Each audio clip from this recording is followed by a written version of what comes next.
అంబేద్కర్ రాసిన రాజ్యాంగంలో సెక్యులరిజం అంబేద్కర్ రాసిన రాజ్యాంగం కాదు, 250 మంది రాశారు. ప్లీజ్.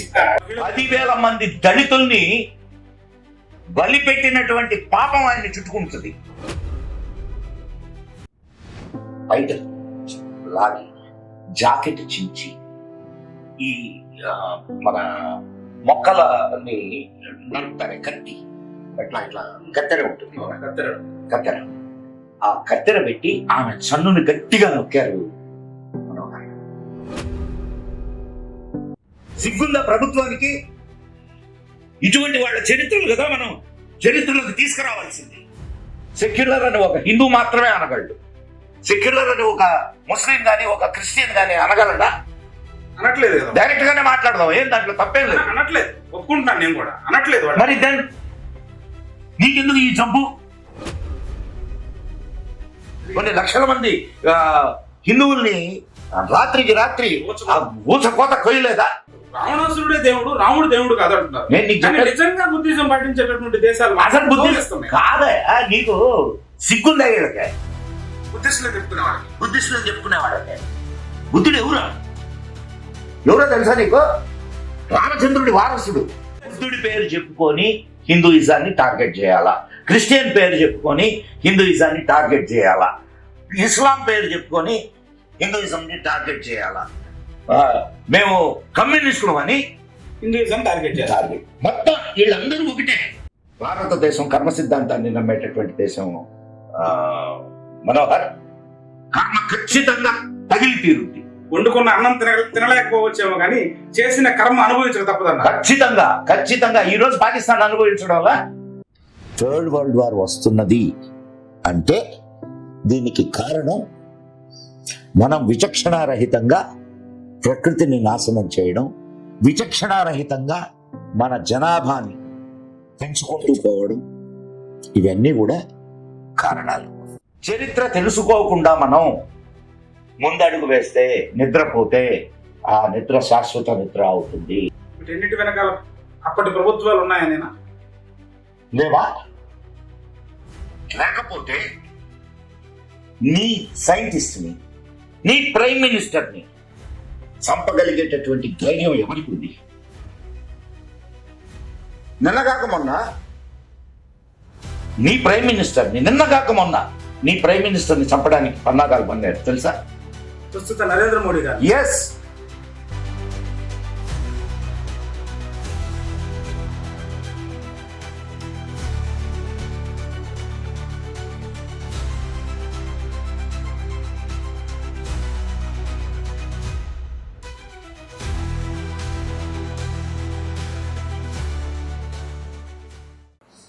రామ్మోహన్ టీవీ ప్రేక్షకులకు నమస్కారం. నేను మీ మనోహర్ ప్రజాపతి.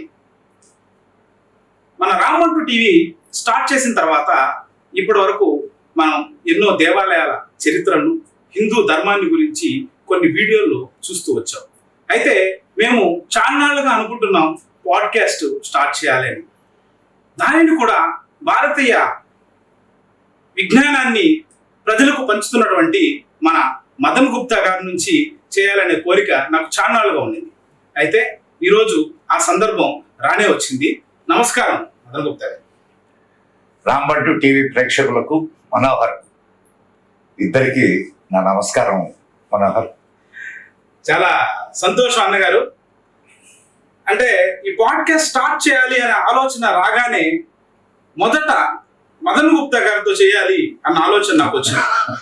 అయితే నేను ఆ విషయాన్ని మా మిత్రుడు కొంతమందితో చెప్పినప్పుడు, ఆయన హైదరాబాద్ వాసి కదా, తెలంగాణ వ్యక్తి, మరి నువ్వేమో నెల్లూరులో ఉంటావు, మరి ఆయన ఇక్కడ దొరుకుతారా అని అంటే, నేను అన్నాను చాలా మందికి తెలియని విషయం, వారు నెల్లూరు వాస్తవ్యులు, కావలలో చదువుకున్నారు, కావలకు సంబంధించిన వారు అని నేను వాళ్ళతో అన్నాను. ఆశ్చర్యపోయారు. చాలా మంది తెలియదు ఈ విషయాన్ని. అసలు ఎలా అంటే మీ బాల్యము, విద్యాభ్యాసము ఎక్కడ జరిగింది, ఇంతటి జ్ఞానాన్ని ఎక్కడ సమకూర్చారు మీరు? ఆ విషయాన్ని ఈ సందర్భంగా మన ప్రేక్షకులకు తెలియజేయాలి. చాలా పెద్ద, ఇప్పుడు 70, నాకు ఇప్పుడు 67 ఏళ్ళు. 67 ఏళ్ల జీవితాన్ని ఒక 2 నిమిషాల్లో చెప్పడం అనేది ఎనీవే నాకు చాలా సంతోషకరమైన విషయం ఏమిటంటే ఇది మా తాతగారి ఊరు నెల్లూరు. మా అమ్మ ఇక్కడ పుట్టింది. అండ్ ఇక్కడ మాకు ఇల్లు కూడా ఉండేది. మా అమ్మ ఒక్కతే కూతురు మా తాతగారికి. నా చిన్నతనం చాలా వరకు నెల్లూరులోనే గడిచింది. రోజు మా సంతపేట దగ్గర మా ఇల్లు, సంతపేట దగ్గర. రోజు మా తాతతో కలిసి నేను పెన్నకు స్నానానికి వెళ్ళి ఆ తడిగుడ్డలతోనే స్వామిని దర్శించుకొని అట్నే టవల్ చుట్టుకొని ఇంటికి వచ్చేవాళ్ళం. ఇంటికి వచ్చి పూజ చేసుకునేవాళ్ళం. ఆ తర్వాత మా నాన్నగారి ఊరు వచ్చి కావలి. ఆయన టీచర్గా ఆయన జీవితం మొదలైంది. తర్వాత ఆయన లెక్చరర్గా, ఆయన తెలుగు పండితుడు. దాదాపు 25 పుస్తకాలు రాశారు. నాన్నగారి పేరు పచ్చిపులుసు వెంకటేశ్వర్లు. ఇక్కడ మన నెల్లూరులో ఆయన చాలా కవి సమ్మేళనాలు అవి నడిపారు. ఇక్కడ ఉన్నటువంటి నెల్లూరు కవులందరికీ చాలా చిరపరిచితుడు ఆయన. అట్లా కొంచెం నాన్నగారి పుస్తకాలు దొరుకుతున్నాయండి. ఈ మధ్య కాలంలో వేరే చలం వీళ్ళు ఊర్వశి అని నాన్నగారు ఒక పుస్తకం రాశారు. ఆ పుస్తకాన్ని మళ్ళీ రీప్రింట్ చేశారు వాళ్ళు. నాన్నగారు విచిత్రమైన విషయం ఏంటంటే ఆయన బిఏ చదివేటప్పుడు ఆయన ఒక పుస్తకం రాశారు. ఆయన బిఏ చదివేటప్పుడు ఆయన రాసిన పుస్తకం పేరు శారద మంజీరాలు. అంటే శారద మంజీరము అంటే కాలిగచ్చ, శారద మంజీరాలు అంటే గజ్జలు. ఆ పుస్తకం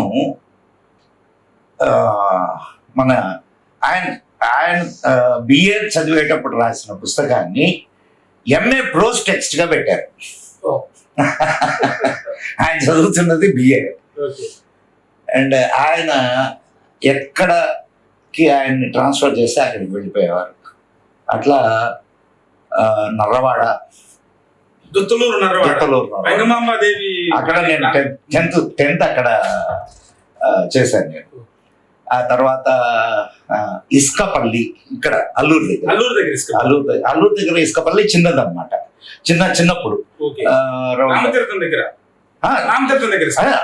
అల్లూరు నుంచి ఇసుకపల్లి అక్కడ. ఆ తర్వాత కావలి హై స్కూల్లో చదువుకున్నాను. అండ్ కాలేజీ కూడా కావలి జవహర్ భారతి. మన ఇద్దరికి ఒక కోఇన్సిడెన్స్ ఉంది ఇందులో. నేను కూడా జవహర్ భారతి అనుబంధ సంస్థ విశ్వోదయాల్లో ఇంజనీరింగ్ పూర్తి చేశాను. Very nice. సో అట్లా తర్వాత నేను మెడికల్లోకి వెళ్ళిపోయాను. మెడికల్లో తర్వాత సెంట్రల్ గవర్నమెంట్లో పబ్లిక్ సెక్టర్లో నాకు జాబ్ వచ్చింది. ఆ తర్వాత హైదరాబాద్ వెళ్ళిపోవడం జరిగింది. హైదరాబాద్లో గత 35 సంవత్సరాల నుంచి హైదరాబాద్లోనే ఉన్నాను. సో దానివల్ల ఇప్పుడు అందరూ కూడా హైదరాబాద్ వాసి అనుకుంటున్నారు. కానీ వాస్తవంగా నెల్లూరు జిల్లాకు సంబంధించినటువంటి నెల్లూరు వాడిని, కావలి వాడిని. చాలా సంతోషం. నేను మీ ఫేస్బుక్ పేజ్ ద్వారా, భారతీయులు అనేటటువంటి పేజ్ ద్వారా, అప్పుడు యూట్యూబ్ ఛానల్ కూడా ఉండేది నాకు, భారతీయులు అని. కానీ దురదృష్టవశాత్తు అది పోయినసారి మన తెలంగాణ ఎలక్షన్స్ సమయంలో యూకే నుంచి హ్యాక్ చేయించారు. యూకే నుంచి హ్యాక్ చేయించారు. సో దాన్ని బట్టి నాకు అర్థమైంది ఏంటంటే, సో మనం పవర్ చాలా పవర్ఫుల్ అని. అయితే ఆ సందర్భంలో మీరు కొంతమంది అన్హిడెన్ హీరోస్ గురించి రాస్తూ ఉండేవాళ్ళు, ఫాలో అవుతూ ఉండేవాడిని. ఆ సమయంలో నేను కొన్ని రామండు టీవీకి ఏమన్నా కొన్ని ఆడియోస్ ఏమన్నా పంపించగలరా అంటే కొన్ని ఆడియోస్ పంపించాను. లైక్ ఛత్రపతి శివాజీ మహారాజ్ గురించి, నేతాజీ సుభాష్ చంద్రబోస్, వీరపాండ్య కట్టబొమ్మను, ఖుదీరామ్ బోస్. కానీ ఖుదీరామ్ బోస్ అనే ఆయన గురించి నేను వెరీ ఫస్ట్ టైం విన్నాను. అంటే అప్పుడు దాకా నాకు తెలియదు. నేను ఒక ఇంజనీరింగ్ చేసినటువంటి విద్యార్థిని, సో ఒక సాఫ్ట్వేర్ ఇంజనీర్ బేసికలీ. కానీ ఖుదీరామ్ బోస్ చరిత్ర నాకు తెలియదు.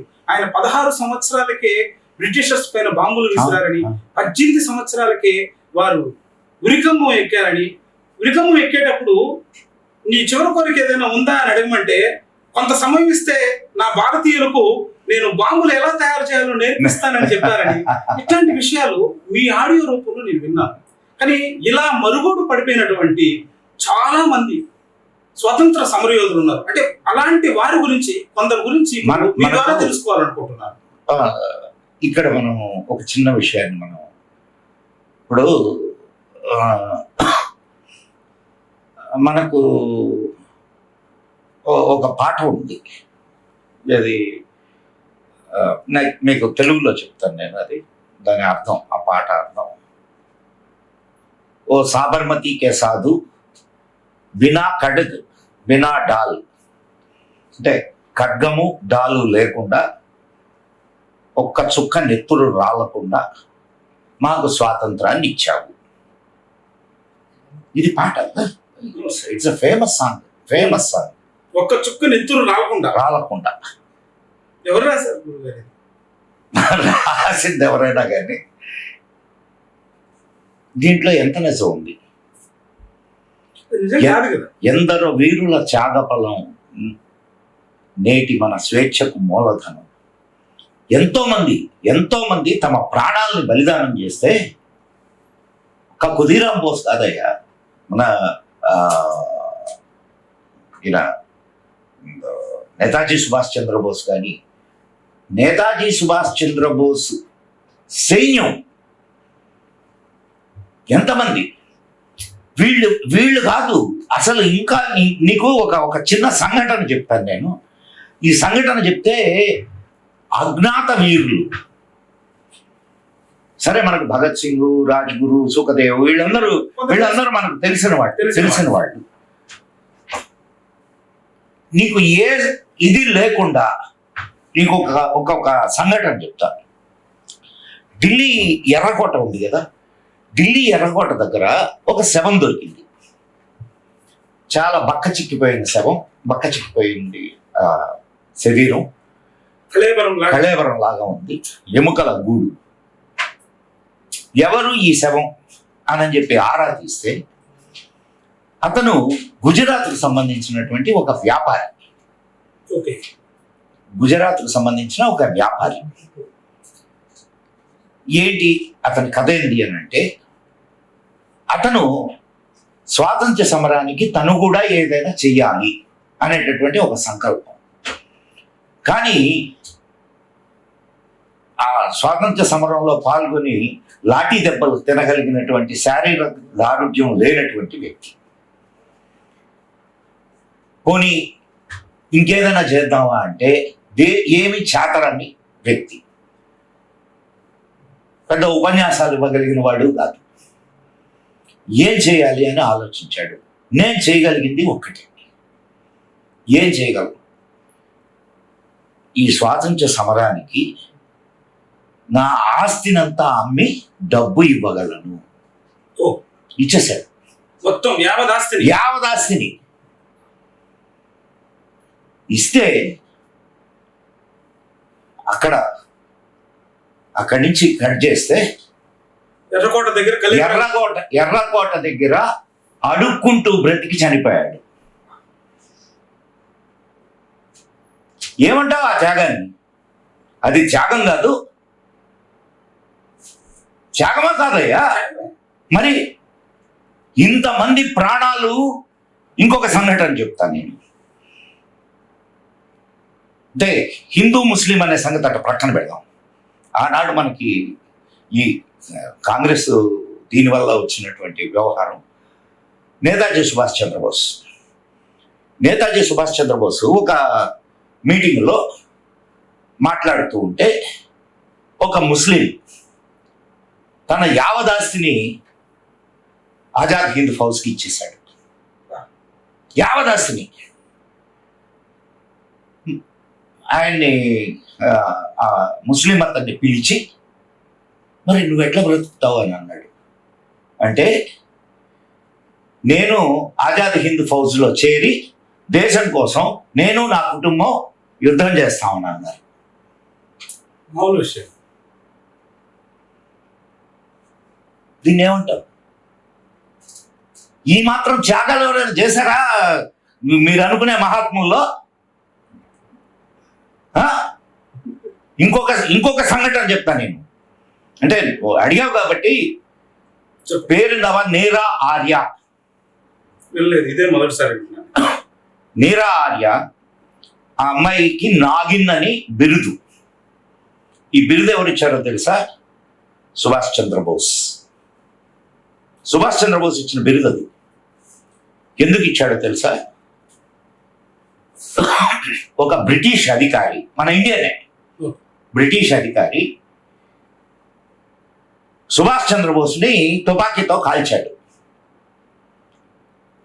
అదృష్టవశాత్తు ఆ తుపాకీ గుండు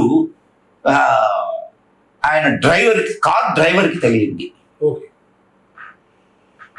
ఆయన అంగరక్షకురాలు నీరా ఆర్య. ఆయన అంగరక్షకురాలు నీరా ఆర్య, పేరు గుర్తుపెట్టుకోండి. ఆమె వెంటనే కత్తి తీసుకొని ఆ బ్రిటిష్ అధికారిని అక్కడనే పొడిచి చంపింది. ఆ బ్రిటిష్ అధికారి ఎవరో తెలిస్తే ఇప్పుడు నువ్వు ఆశ్చర్యపోతావు. నీరా ఆర్య భర్త. ఎంతమందికి తెలుసు ఈ కథ, ఈ సంఘటన? స్వతంత్రం కోసం పోరాడేటటువంటి నేతాజీ సుభాష్ చంద్రబోస్ గారి కోసం తన మాంగళ్యాన్ని వదిలేసుకోవడానికి సిద్ధపడింది. ఏ భారతీయ స్త్రీ చేయనటువంటి సాహసం అని. సరే, అక్కడితో కాలేదా కదా? ఆమెని తీసుకుపోయి అంటే అదే యుద్ధం ముగిసింది. అంటే ఇక ఈయన ఆజాద్ హింద్ ఫౌజ్ని డిజాల్వ్ చేసి, అంటే జపాన్ ఓడిపోయింది కదా, ఓడిపోయిన తర్వాత ఆజాద్ హింద్ ఫౌజ్ డిజాల్వ్ చేసి ఆయన ఫ్లైట్ క్రాష్లో చనిపోయాడు అనే ఒక ఇది ఉంది. అది తర్వాత సరే, దాని గురించి తర్వాత మాట్లాడుకుందాం. అప్పుడు వీళ్ళందరినీ, ఈ ఆజాద్ హింద్ ఫౌజ్ నాయకులందరినీ అరెస్ట్ చేశారు. వాళ్ళ మీద కోర్టులో కేసులు పెట్టారు. దాన్ని రెడ్ ఫోర్ట్ ట్రయల్స్ అంటారు. Red fort trials. దాంట్లో నెహ్రూ కూడా వాళ్ళ తరఫున వాదించాడు. ఆ వాదన ఎందుకు వాదించాడు ఏంది అనేది నేను తర్వాత, అది ఇప్పుడు సందర్భం కాదు. అదే సమయంలో ఈ నీరా ఆర్యను కూడా అరెస్ట్ చేశారు. అరెస్ట్ చేసి ఆమెని కాలాపాని జైలుకు పంపించారు. ఆమె మంచి రచయిత్రి కూడా. బ్రిటిష్ అధికారి ఒకడు ఉదయాన్నే ఈ ఇనుప పని చేస్తారు కదా, లోహార్ అంటారు, వాడిని తీసుకొని వచ్చాడు. తీసుకొని వచ్చి, ఎక్కడ మీ సుభాష్ చంద్రబోస్ అని అడిగాడు. అందరికీ తెలుసు కదా ఆయన చనిపోయాడు అని. నువ్వు మళ్ళా నన్ను ఎందుకు అడుగుతున్నావు అని అంటే, ఆయన చనిపోలేదు, ఆయన బతుకున్నాడని మాకు తెలుసు, ఎక్కడున్నాడు చెప్పు. ఆయన బతుకున్నది ఒక చోట మాత్రం నాకు తెలుసు, అది ఇక్కడ నా గుండెల్లో అన్నది. అంటే ఆ తర్వాత జరిగిన సంఘటన వినాల మనోహర్. ఆమె చీర లాగి, బయట లాగి, జాకెట్ చించి, ఈ మన మొక్కలని నరుకుతారే కత్తి, ఇట్లా కత్తెర ఉంటుంది, కత్తెర, ఆ కత్తెర పెట్టి ఆమె చన్నుని గట్టిగా నొక్కారు మనోహర్. ఎంత దారుణమైన విషయం చూడు. ఆమె బ్రిటిష్ అధికారి వైపు తిరిగి అతని ముఖాన థూ అని ఉమ్మూసింది. స్త్రీని గౌరవించడం చేతరానటువంటి దుర్మార్గులురా మీరు అని చెప్పి తిట్టింది. అప్పుడు ఆ ఇంగ్లీష్ అధికారి చెప్పినటువంటి విషయం ఏంటంటే, మా విక్టోరియా రాణి దయగల్లది కనుక నిన్ను ఇంకా బ్రతికి ఉంచింది, లేకుంటే నేను కానీ అయితే చంపేసేవాడిని అని అన్నాడు. ఆ తర్వాత స్వాతంత్రం వచ్చిన తర్వాత ఆమె పరిస్థితి ఏందో తెలుసా నీకు?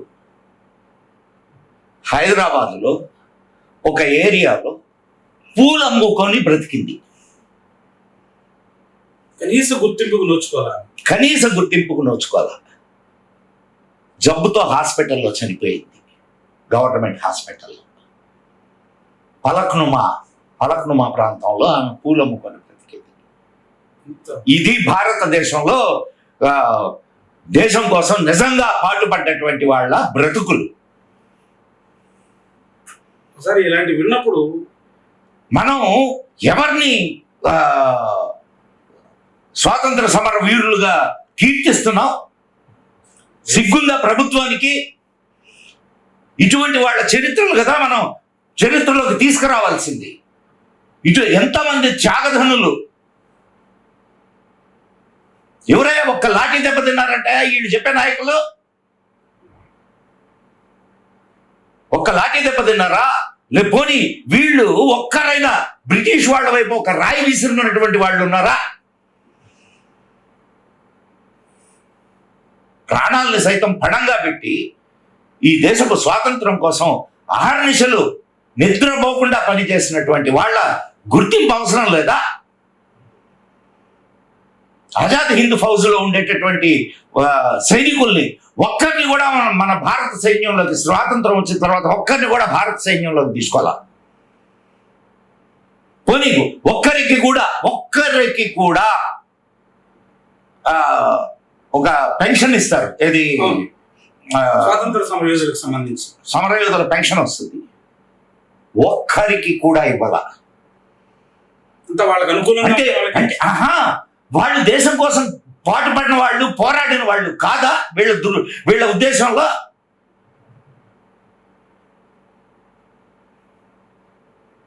చాలా చాలా బాధేస్తుంది మనోహర్.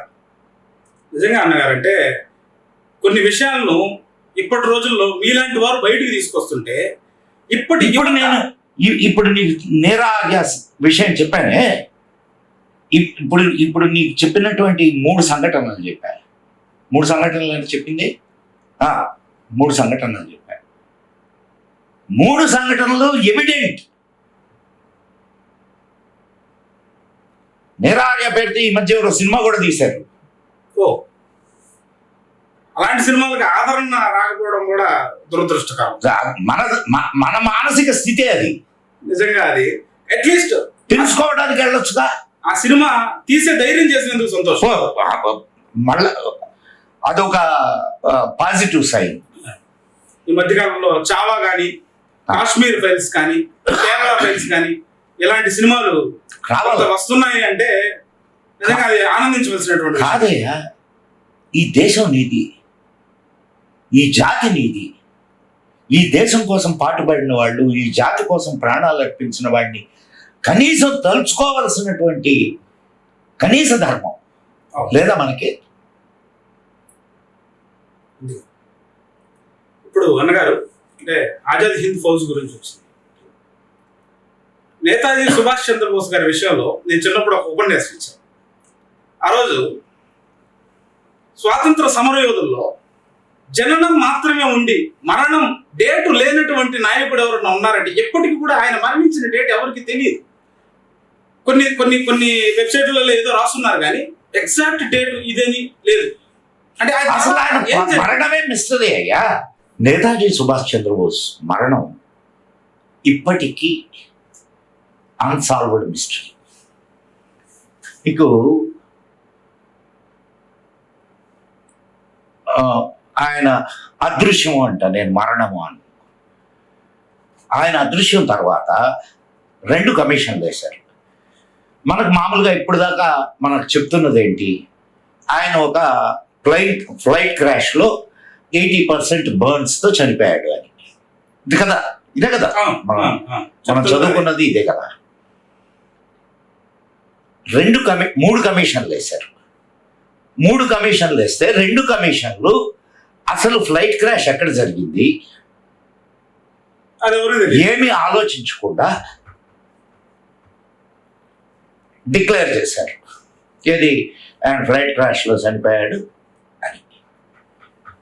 3వ కమిషన్ వేశారు.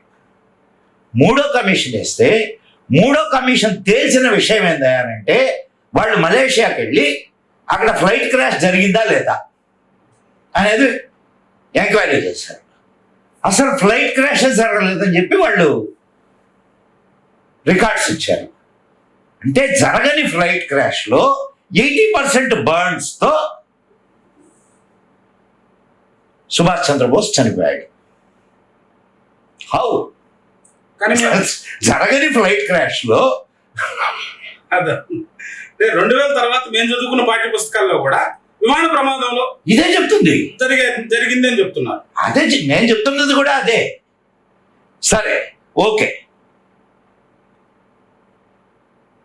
అయితే ఇందాక మనం ఒక స్టోరీ చెప్పుకున్నాం, ఒక సంఘటన. ఏది? నీరా ఆర్య. నీరా ఆర్యని ఆ బ్రిటిష్ అధికారి ఏమని ప్రశ్నించాడు? సుభాష్ చంద్రబోస్ గారు ఎక్కడ ఉన్నారని ప్రశ్న. ఆయన అప్పటికే ఫ్లైట్ క్రాష్ జరిగి చనిపోయాడని చెప్పి డిక్లేర్ చేశారు. మరి డిక్లేర్ చేసిన తర్వాత ఈ బ్రిటిష్ అధికారి ఆమెకు ఆ ప్రశ్న ఎందుకు వేశాడు అంటే, they also know that this incident was not happened. So తర్వాత ఆయన ఏమయ్యాడు అని అంటే, ఆయన అక్కడి నుంచి వెళ్ళిపోయి, అంటే మీకు ఆయన ఈ నిర్ణయం ఎందుకు తీసుకున్నాడు ఏంది అనే దానికి కొంత మీకు ఆయన నేపథ్యం తెలియాల. మీకు ఎవరికి తెలియని విషయం ఏంటంటే, నేతాజీ సుభాష్ చంద్రబోస్ ఒక ఆధ్యాత్మిక వ్యక్తి. మీకు ఎవరికి తెలియదు ఈ విషయం. ఆయన చిన్నతనాన్ని కానీ గమనిస్తే ఆయన చాలా సేవ తత్పరుడు. ఆధ్యాత్మికత వైపు ఆయనకి చాలా ఇంట్రెస్ట్. ఆయన ఒక మాట అన్నాడు, వివేకానందుడు ఇప్పుడు కానీ బ్రతికి ఉంటే ఆయన కాళ్ళ దగ్గర నా జీవితాన్ని సమర్పణ చేసి నేను బ్రతికేవాడిని అన్నాడు. అంటే ఆయన ఉద్దేశంలో వివేకానందుడు ఒక్కరు చాలు స్వతంత్రం తీసుకురావడానికి. ఆనాడు స్వాతంత్రం ఎన్ని ఏం లేవు ఆయన ఆలోచనలో. ఆ మాట చెప్పారు. ఆయన ఓన్లీ ఆయనకి ఆధ్యాత్మిక ప్రయాణమే. ఇంట్లో నుంచి వెళ్ళిపోయేవాడు, ఋషికేశు ఇవన్నీ తిరిగేవాడు.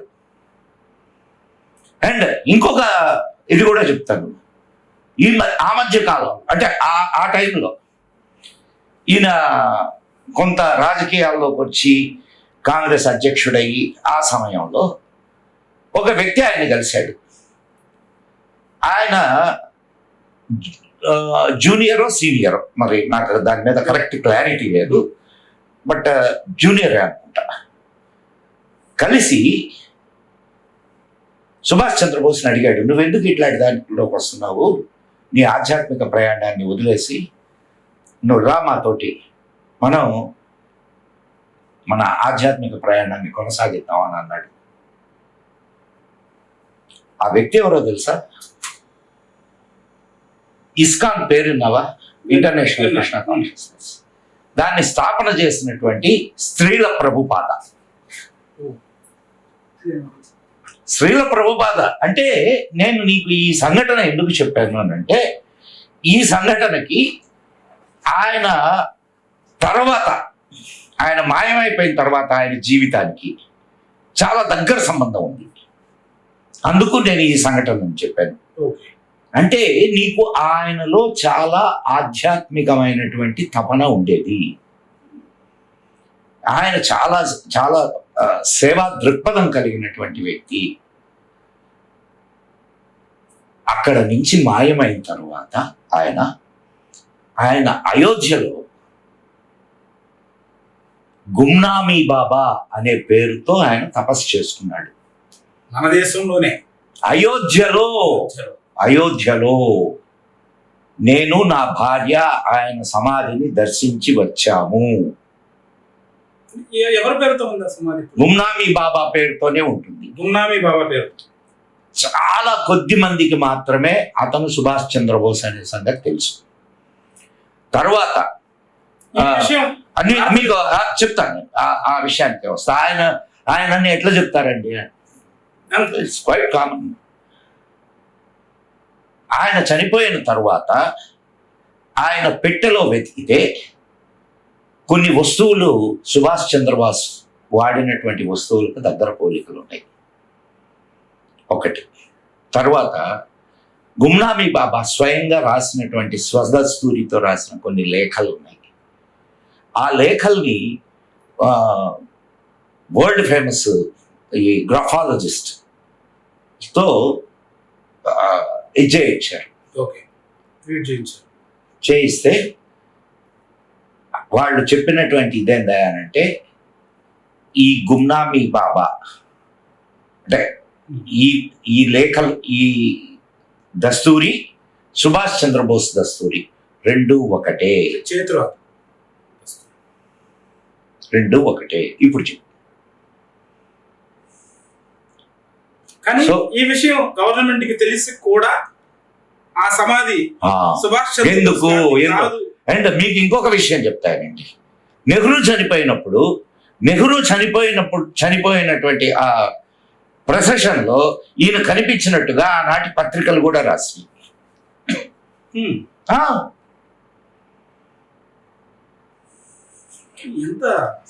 ఎందుకు చేయాల్సినటువంటి అవసరం చెప్తాను. There is an agreement between Britishers and Indian government. Okay, ఆయన బ్రతికి ఉంటే మాకు అప్పగించాలి. ఎందుకు జరిగింది? బ్రిటిష్ వాళ్ళని అడిగారప్పా ఆయన తీసుకెళ్ళిపోవాలని. ఆయన వాళ్ళేదో శిక్షలు విధిస్తారు, వాళ్ళకి అగెనెస్ట్ గా కదా చేసింది ఆయన. అండ్ ఇంకొక విషయం, ఇప్పుడు రిచర్డ్ ఆర్ట్లీ పేరున్నావా? Richard Attlee he is the chief minister. మనకు స్వాతంత్రం వచ్చే నాటికి ఇంగ్లాండ్ ప్రైమ్ మినిస్టర్ ఆయన. Okay, Richard Attlee. ఆయన సంతకంతో మనకు అధికార బదిలీ జరిగింది, తెలుసా? ఓకే, అంటే ఆనాటి ప్రైమ్ మినిస్టర్ ఆయన ఇచ్చిన వాంగ్మూలం ఏంటో తెలుసా? నాట్ బికాస్ ఆయన కలకత్తాకు వచ్చాడు తర్వాత, ఒక 5 సంవత్సరాల తర్వాత, మన స్వాతంత్రం వచ్చిన 5 సంవత్సరాల తర్వాత కలకత్తాలో ఉన్నటువంటి మేయర్ ఆయనకి స్వాగత వచనాలు పలికి ఆయన బంగ్లాలోనే ఈయనకి బస ఏర్పాట్లు చేశారు. మేయర్ అడిగాడు,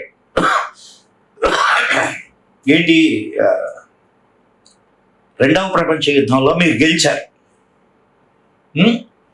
మీకు ఎటువంటి ప్రాబ్లము లేదు, మరి మీరు ఎందుకు భారతదేశాన్ని వదిలి వెళ్ళిపోయారు అని అడిగాడు. అడిగితే ఆయన ఇచ్చిన సమాధానం ఏంటంటే because of Azad Hind Fauj, because of Netaji Subhash Chandrabose. ఇది రిచర్డ్ ఆర్ట్లీ ఇచ్చినటువంటి. ఎవరు Richard Attlee? England president, prime minister. ఆయన ఇచ్చిన సమాధానం, నేను ఇచ్చింది కాదు. ఇది నాకు పేరు గుర్తులేదు కానీ ఈ సమాధానాన్ని విన్నాను. ఆజాద్ హింద్ ఫౌజ్ వల్లే మేము మీకు స్వతంత్రం డిక్లేర్ చేసి వెళ్తున్నాము. నేను నీకు దానికి కావలసినటువంటి సాక్ష్యాలు బోరెడిస్తా. ఆనాడు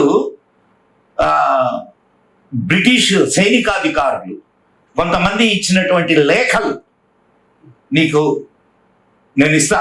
ఆ లేఖల్లో ఉన్నటువంటి సారాంశం చదివితే నీకు విషయం అర్థం అవుతుంది. తప్పకుండా. అయితే ఇందాక నీరా ఆర్య గురించి చెప్పారు. తర్వాత నాకు ఒకటి అనిపించింది, ఈ దేశానికి బ్రిటిషర్స్తో పాటు కొన్ని క్రిస్టియన్ మిషనరీస్ వచ్చాయి. క్రిస్టియన్ మిషనరీస్తో పాటు కొంతమంది వ్యక్తులు కూడా వచ్చారు. వాళ్ళల్లో మదర్ తెరిసా. వాళ్ళు బ్రిటిష్ టైంలో కాదు వచ్చింది, మనకు స్వాతంత్రం వచ్చిన తర్వాత వచ్చింది. స్వాతంత్రం వచ్చిన తర్వాత క్రిస్టియన్ మిషనరీస్ ద్వారా. సో ఈ దేశానికి క్రిస్టియన్ మిషనరీస్ ద్వారా వచ్చినటువంటి మదర్ తెరిసాకి వచ్చినటువంటి గుర్తింపు ఈ దేశ స్వాతంత్రం కోసం వివేకానంద స్వామి వివేకానంద శిష్యురాలుగా వచ్చినటువంటి సోదరి నివేదిత గారికి కానీ, ఈ దేశంలోనే పుట్టి పెరిగి జీవితాంతం చివరి క్షణం వరకు సేవ చేసినటువంటి శ్రీ డొక్కా సీతమ్మ తల్లికి కానీ ఆ స్థాయి గుర్తింపు రాలేదు. కానీ మదర్ తెరిసా గారిని మాత్రం భారతరత్న ఇచ్చి ఈ దేశం గౌరవించింది. కానీ వాస్తవానికి చూస్తే మదర్ తెరిసా మత మార్పుళ్ళు చేసింది. పేషెంట్లు బెడ్ మీద ఉన్నప్పుడు కూడా వారిని మతం మార్చేదానికి ప్రయత్నం చేసింది అని విన్నాం. మీకు నేను ఇచ్చే రిపోర్ట్లు ఏం అవసరం లేదు. నేను చెప్పే మాటలు అవసరం లేదు. ఒకసారి గూగుల్లో సిబిఐ రిపోర్ట్ ఉంది ఆమె మీద. అవును, అది నేను చదివాను. సిబిఐ రిపోర్ట్ గూగుల్ చేయండి చాలు. దానికి కావాల్సిన అండ్ ఇంకా ఆమెకు భారతరత్న ఇచ్చారు, ఇస్తారు. అప్పుడు ఉన్నటువంటి ప్రభుత్వం ఎవరిది? ఎవరిచ్చారు ఆమెకు భారతరత్న? కాంగ్రెస్. అండ్ ఆమెకి ఇంత ప్రచారం ఎట్లా జరిగింది? అదే కదా ప్రచారం. మతం ప్రచారం అనేది లేకపోతే ఆ మతం ఉండేదే కాదు. మరి ప్రచారం మీదనే బ్రతికే మతం ఇంకొక ఆమెను ప్రచారం చేసింది, ఐకాన్గా సృష్టించింది. ఆమెకి సెయింట్ హుడ్ ఇచ్చారు. తెలుసా మీకు? సెయింట్ హుడ్ ఎట్ ఇస్తారో తెలుసా? సెయింట్ హుడ్ అంటే ఏంటో తెలుసా? సెయింట్ హుడ్ అనేది ఒక పదవి. ఓకే. సెయింట్ హుడ్ ఎట్లిస్తారంటే ఆమెకు చాలా అతీత శక్తులు ఉన్నాయి అనేది. అతీత శక్తులు అంటే భూత ప్రేత అట్లాంటి కాదు, ఇంకా అట్లాంటి ఇదనమాట. అతీత శక్తులు ఉన్నాయనేది ఎవరైనా సాక్ష్యం ఇవ్వాల. సాక్ష్యం ఇస్తే ఆమెకి సెయింట్ హుడ్ ఇస్తారు. అంటే సెయింట్ హుడ్ ఇచ్చారు ఆమెకి. ఇప్పుడు కూడా ఇస్తున్నారు. ఎంతమంది అద్భుతమైనటువంటి అతీత శక్తులు కలిగినటువంటి వాళ్ళు భారతదేశంలో ఉన్నారు. ఎంతమంది ఉన్నారు తెలుసా? అతీత శక్తులు కలిగినటువంటి ఋషులు, మునులు. ఈ రోజుకి కూడా ఒకసారి పో హిమాలయాల్లోకి, తెలుస్తుంది. వెతకడం మొదలు పెట్టండి. వాళ్ళు ఏదో పటాటోపం కోసం వాళ్ళ శక్తుల్ని ప్రదర్శించరు. ఏదో ప్రచారం కోసం లేకపోతే ఏదైనా ఇది చేయడానికి వాళ్ళు రాదు. నేను హిమాలయానికి వెళ్ళలేదు, కానీ నేను ఒక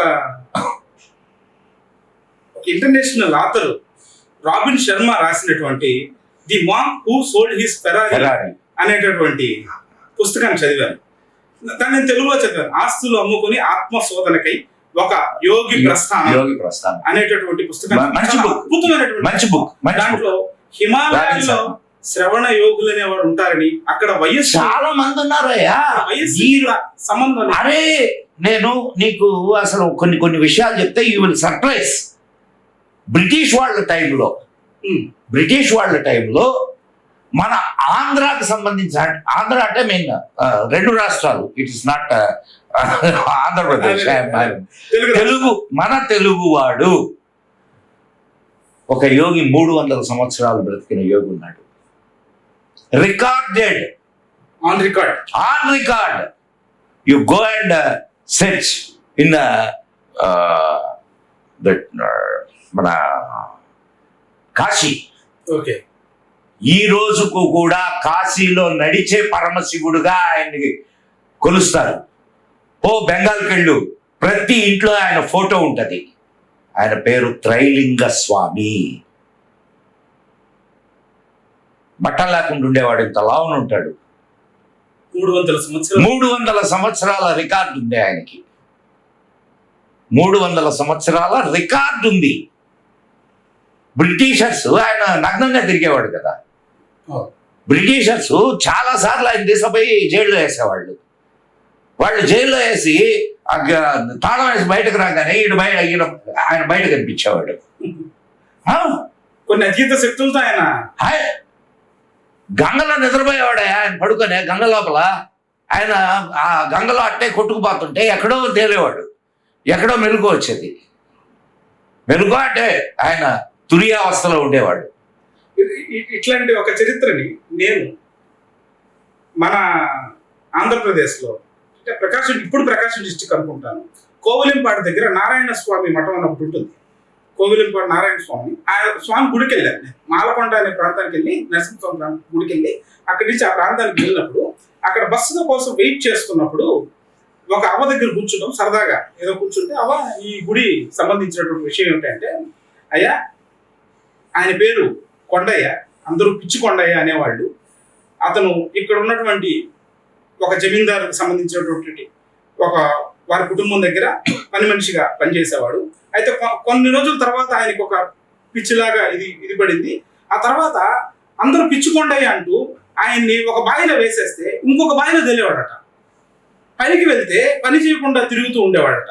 మీకు నాకు ఆశ్చర్యం వేసింది. ఒక గొప్ప రచయిత్రి ఉంది, ఆమె పేరు పవని నిర్మల ప్రభావతి, విన్నారా? నేను వెళ్ళలేదు.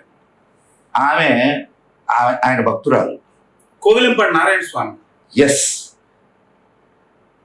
అండ్ పవని నిర్మల ప్రభావతి చాలా రచనలు ఉన్నాయి. అవి నావలిస్ట్. మేము ఒకసారి వెళ్ళాం, సిఎస్పురం దగ్గర ఉంటుంది. నేను చూసొచ్చాను బాబు, నువ్వు చెప్తుంటే. అండ్ మీకు ఇంకొక విషయం చెప్తాను నేను. ఇక్కడ కందుకూరు దగ్గర ఒక ఊరుంది, ఆయన పేరు ఇప్పుడు ఏం పెట్టారో నాకు తెలియదు. ఒక ఆయన నాకంటే ఒక జారెంట్ ఉండేవాడు. ఆయన వారానికి ఒకసారి మా ఇంట్లో భోజనం చేసేవాడు కావల్లో. ఓన్లీ ఎర్రటి కండువా కట్టుకునేవాడు అంతే, ఇంకా శరీరం మీద ఏ ఉండేవి కాదు. ఆయన సాధన ఆయన చేసుకుంటూ ఉండేవాడు. వారానికి ఒక్కరోజు మా ఇంటికి వచ్చి భోజనం చేసేవాడు, ఒక్క పూట. ఆయన చనిపోయాడు. ఆయన బతుకున్నప్పుడు ఆయన ఇంట్లో వాళ్ళందరూ ఆయన తరివేశారు. ఇప్పుడు చనిపోయిన తర్వాత సమాధి కట్టి డబ్బులు దండుకుంటారు. కానీ నిజంగా గొప్ప సాధకుడు ఆయన. వాళ్ళు ఎట్లయినా ఇది కానివ్వండి, కానీ గొప్ప సాధకుడు. మా కళ్ళతో చూసినటువంటి విషయం ఇది. అదే ఇప్పుడు మనం చాలా టాపిక్ ని ఎక్కడి నుంచి అంటే మన స్వాతంత్రోద్యమంలో నుంచి వచ్చేసాం. నీకు ఒక విషయం చెప్తాను నేను. ఎప్పుడైతే భారతదేశం అత్యధికమైనటువంటి ఒడిదుడుకులకు లోనవుతూ ఉందో, అత్యాచారాలకు లోనవుతూ ఉందో, అప్పుడంతా కూడా భక్తి ఉద్యమం మొదలైంది దేశం మొత్తం మీద. ఒక 400 సంవత్సరాల క్రితం భారతదేశంలో ఈ ఇస్లాం వ్యాప్తి ఎక్కువగా ఉండి అరాచకాలు ఎక్కువగా ఉన్నప్పుడు, అప్పుడు కూడా భారతదేశంలో ఆధ్యాత్మిక ఉద్యమం ద్వారానే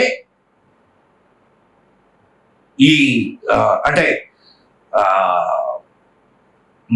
మనుషుల్ని జాగృతం చేయడం జరిగింది. ఎటువంటి కవులు వచ్చారు భక్తి ఉద్యమంలో? అద్భుతమైనటువంటి కవులు వచ్చారు. మన స్వాతంత్ర సమరంలో కూడా కవులు, కళాకారులు ఎంత అద్భుతమైనటువంటి పాత్రను పోషించారు.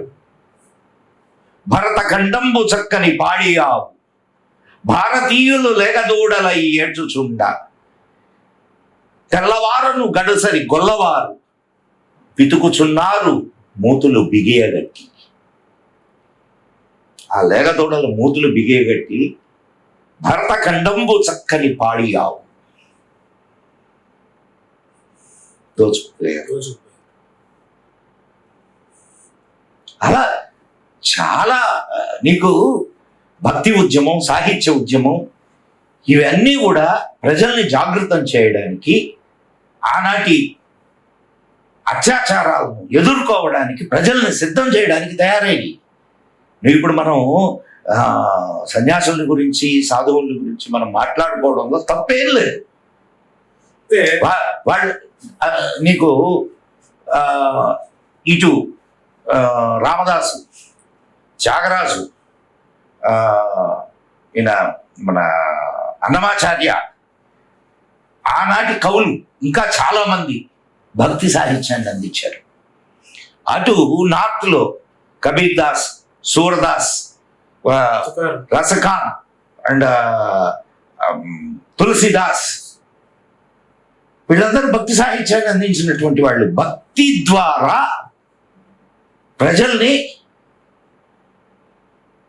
మళ్ళా ధర్మం వైపు నడిపించి వాళ్ళని ఈ దుర్మార్గాలకి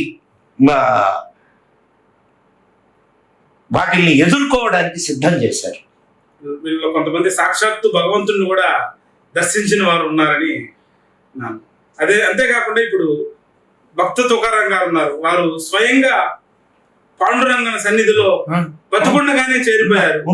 చాలా మంది ఉన్నారు. పాండురంగ ఉత్సవం జరుగుతుంది. నీకు ఒక పుస్తకం ఉంది, దాన్ని ఏమంటారంటే మొత్తం పాండురంగడి భక్తుల కథలు. దాంట్లో మంచి బుక్, ఎక్కడైనా దొరికితే చదువు. నేను పుస్తకం పేరు ఇస్తాను, నాకు టక్కన బుక్ రావట్లేదు, ఉంది నా దగ్గర. సో ఇట్లా నీకు ప్రతి ఉద్యమం ఒకటే గుర్తుపెట్టుకో. ఈరోజు పరిస్థితికి ఒక ఐటీ ఎంప్లాయీ ఈ ప్రజల్ని జాగృతం చేయాలి అని ఎందుకు వస్తున్నాడు? నేను ఎవరో గురించి కాదు, నీ గురించే చెప్తున్నాను. అర్థమైంది ఎందుకు వస్తున్నాడు? ఎందుకంటే ప్రజల్ని చైతన్యం చేయాలి. ఇదేనా? అంతే. ఆనాడు సాహిత్యం ఒక ఆయుధం, భక్తి ఒక ఆయుధం. ఈనాడు ప్రసార మాధ్యమాలు ఒక ఆయుధం. వాస్తవం అన్నారు. అంటే మేము రామంటూ టీవీ స్టార్ట్ చేసిన చాలా మంది చాలా సందర్భాల్లో చక్కగా ఏదైనా ఒక ఎంటర్టైన్మెంట్ న్యూస్ ఇలాంటివి చూపిస్తే మీకు ఎక్కువ రీచ్ ఉంటుంది, ఎక్కువ మంది ప్రజల్లోకి వెళ్తారు, ఇలాంటి విషయాలు నాతో అన్నప్పుడు కూడా లేదు. ప్రస్తుత సమాజానికి ఆధ్యాత్మిక ప్రచారం అవసరం చాలా ఉంది. మనలాంటి చదువుకున్న వాళ్ళు రాంబంటూ టీవీ అని ఎందుకు పెట్టావు? నేను నీకు ఎందుకు ఈ మాట అంటున్నాను అంటే, నేను మదన్ గుప్తా ఛానల్ అని నేను పెట్టుకున్నా. మదన్ గుప్తా ఛానల్ అని పెట్టుకోవచ్చుగా, లేకపోతే మనోహర్ ఛానల్ అని పెట్టుకోవచ్చుగా. రాంబంటూ టీవీ అని ఎందుకు పెట్టావు? So it shows your intention. అది మనకు ఎస్, నేను మదన్ గుప్తా అని పెట్టుకున్నా, నువ్వు రాంబంటూ అని పెట్టుకున్నా, చేసేది ఒకటే కార్యం, సమాజ కార్యం. ఈ సమాజాన్ని ఎంతవరకు నువ్వు చైతన్యపరచగలవు? ఈనాడు ఎన్ని రకాల హైందవ సమాజం, సనాతన ధర్మం ఎన్ని రకాల ఆటుపోట్లకి గురి అవుతూ ఉందో సామాన్యుడు ఊహించలేడు. కొంత విషయ పరిజ్ఞానం ఉన్నటువంటి వాళ్ళకి అర్థమవుతుంది. ఒక పక్క నుంచి క్రిస్టియానిటీ, ఒక పక్క నుంచి ఇస్లాం, ఇంకొక పక్క నుంచి కాంగ్రెస్, ఇంకొక పక్క నుంచి కమ్యూనిస్టులు, వీళ్ళు కాకుండా డీప్ స్టేట్, ఇన్ని భారతదేశంలో ఉన్న సనాతన ధర్మాన్ని అణచివేయడానికి సంసిద్ధంగా ఉన్నాయి. పూర్తి వాళ్ళు అంటే కావలసిన సరంజామాతో సిద్ధంగా ఉన్నారు. ఈరోజు నువ్వు నిద్రపోతే నీకు బ్రతుకు ఉండదు, అది శాశ్వత నిద్ర అవుతుంది. మేల్కొని నువ్వు ఎదిరించగలిగితే నీ జాతి నిలబడుతుంది. నీ బిడ్డలు, నీ తర్వాత తరాలు హాయిగా గాలి పీల్చుకోగలవు, లేదా వాళ్ళ గొంతుల మీద కత్తులు వస్తాయి. ఇది నేను భయపెట్టడానికో ఇంకొక దానికో కాదు, మనోహర్ చెప్తున్నది సత్యం. మనం చరిత్రను తిరగేస్తే ఇవే సత్యాలు మన కళ్ళ ముందు మనకు సాక్షాత్కరిస్తాయి. అంటే కొన్ని వాస్తవాలు ఉన్నాయి, కొన్ని వాస్తవాలు కాదు, చాలా వాస్తవాలు ఉన్నాయి. కొన్ని కాదు, చాలా ఉన్నాయి.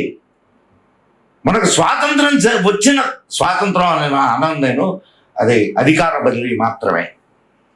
అధికార బదిలీ జరిగిన తర్వాత, మనం స్వాతంత్ర్యం అనే ముసుగులో ఉన్న తర్వాత భారతదేశంలో ఎన్ని జరిగినాయి? కాశ్మీర్ ఎక్సోడస్ జరగలేదా? కొన్ని లక్షల మంది హిందువుల్ని రాత్రికి రాత్రి ఊచకోత కొయ్యలేదా?